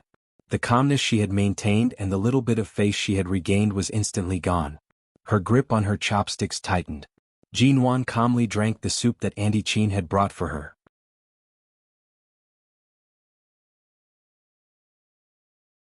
Chapter 28. Ji Mingran watched the scene in front of her and did not speak. She slowly ate her food, but her gaze would occasionally land on Jinwan. It seemed like she had to change her strategy in the future. Brainwashing Jinwan to stay away from Mo Jingshan and then think of ways to divorce him would most likely not work. Dad, drinking more soup is good for the body. Jinwan personally scooped a bowl of soup for Ji Hongwen and placed it in front of him. Ji Hongwen saw that Jinwan had really changed a lot and felt comforted in his heart. This child was so full of ideas now. Could it be that she really had some plans for buying Han Tinyuan's two companies? Everyone had their own thoughts during this meal. After the meal, Jinwan was about to call the Yu Garden when Ji Hongwen called her to the study. "Speak, what's going on with those two companies? You're my Ji Hongwen's daughter. If you make a fool out of yourself, you'll be throwing my face." Before Jinwan returned to the Ji home in the afternoon, she had specially printed out 2 documents. She took out the documents from her bag and placed them on the table. "Dad, you have no way of predicting how the domestic property market and technology will develop in the next 10 years. Just looking at the real estate industry, the price of land and housing has been gradually rising since 3 years ago, and this trend will not stop. Right now, haven't the average prices of many properties dropped by a few percent? Many experts predict that the real estate industry will soon become a bubble. They will lose as much as they invest. Don't blindly believe those so-called experts. Look at the data I gave you first. It won't be too late to give me an answer after." Ji Hongwen looked at the stack of documents and then glanced at her. "You've really made preparations. This is your daughter's first battle in the business world. Of course, I have to make thorough preparations and plans. I have to do this and I will do it. I promise I won't throw your face." Ji Hongwen looked at it for a while longer before he chuckled and said, "All right, you have your father's boldness in the past, but how can you be sure that the economic trend for the next 10 years will be realized according to your budget and plan? If you miscalculate, have you thought about the consequences?" Jinwan lowered her eyes and smiled mildly.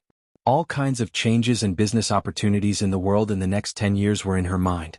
Taking advantage of the current stable capital and good connections in all aspects, the first thing she did was, of course, to firmly grasp the opportunity of the real estate industry in the next 10 years. Originally, she had never found an opportunity to start. That day when she was at Han Tinyuan's place, she had coincidentally thought of his 2 companies that were about to be sold. Not only could he make him suffer in silence, but he could also push for the benefits he wanted. It could be considered as killing 2 birds with 1 stone. Since she was standing here, there must be a way to convince him. 2 hours later. Walking out of the study, Jinwan glanced at the time. "Dad, it's getting late. I'll head back first." Ji Hongwen had already read the documents she handed to him and listened to her orderly summary. After that, he did not make a formal statement, but he did not reject her plan. It was obvious that his heart was wavering. "Don't go. Stay at home tonight." In the study, Ji Hongwen said, "Since you've just recovered from the cold 2 days ago, I'll have Jingshin pick you up tomorrow." As he spoke, he immediately called him Jingshin. Jinwan swallowed the words that were at the tip of her tongue. Since her father had already said so, if she did not let Jingshin pick her up, he would most likely think too much and suspect that she was purposely coaxing him when she said she planned to live a good life. Several minutes later, Ji Hongwen walked out. "I've already told Jingshin. Tonight you'll stay at the Ji home. He'll come pick you up tomorrow morning." "Come early? Don't think I don't know what you're thinking. You're afraid of delaying his work, right? You brat, you've just gotten closer to Jingshin and you're already siding with him." Jinwan's lips twitched. Were her current thoughts so obvious? "Have you become muddle-headed? Tomorrow is the weekend. I think your heart has long flown back to the Yu Garden. What exactly did Jingshin do to make you suddenly so willing?" Jinwan's face heated up slightly. "Dad?" Seeing her blush, the boulder in Ji Hongwen's heart finally fell. This time she was truly sincere. It could be said that his heart was filled with comfort. If she had really caused his favorite son-in-law to disappear, and if they really divorced, who knew which girl would end up taking advantage of him in the future? Just thinking about it made his heart ache. "Regarding Han Tinyuan's 2 companies, I can give you a chance to test the waters, but I have a condition." "What condition?" "Within half a year, if you're unable to earn back this investment with interest, then you'll have to obediently continue learning financial management." The meaning behind his words was that if Jinwan was unable to earn back this money with her own abilities, she could only obediently guard the family's company. He would not give her any chance to start her own business. Ji Hongwen's personality had always been stubborn. For him to relent this time was actually not easy. Jinwan was silent for a moment before nodding. "All right." At night, Jinwan was in her room. She laid on the bed, tossing and turning, unable to fall asleep. Half a year, 30 million yuan. Earning back the investment with interest was actually not as easy as it was made out to be. 10 years ago today, there was a period of stagnation in the country's real estate industry.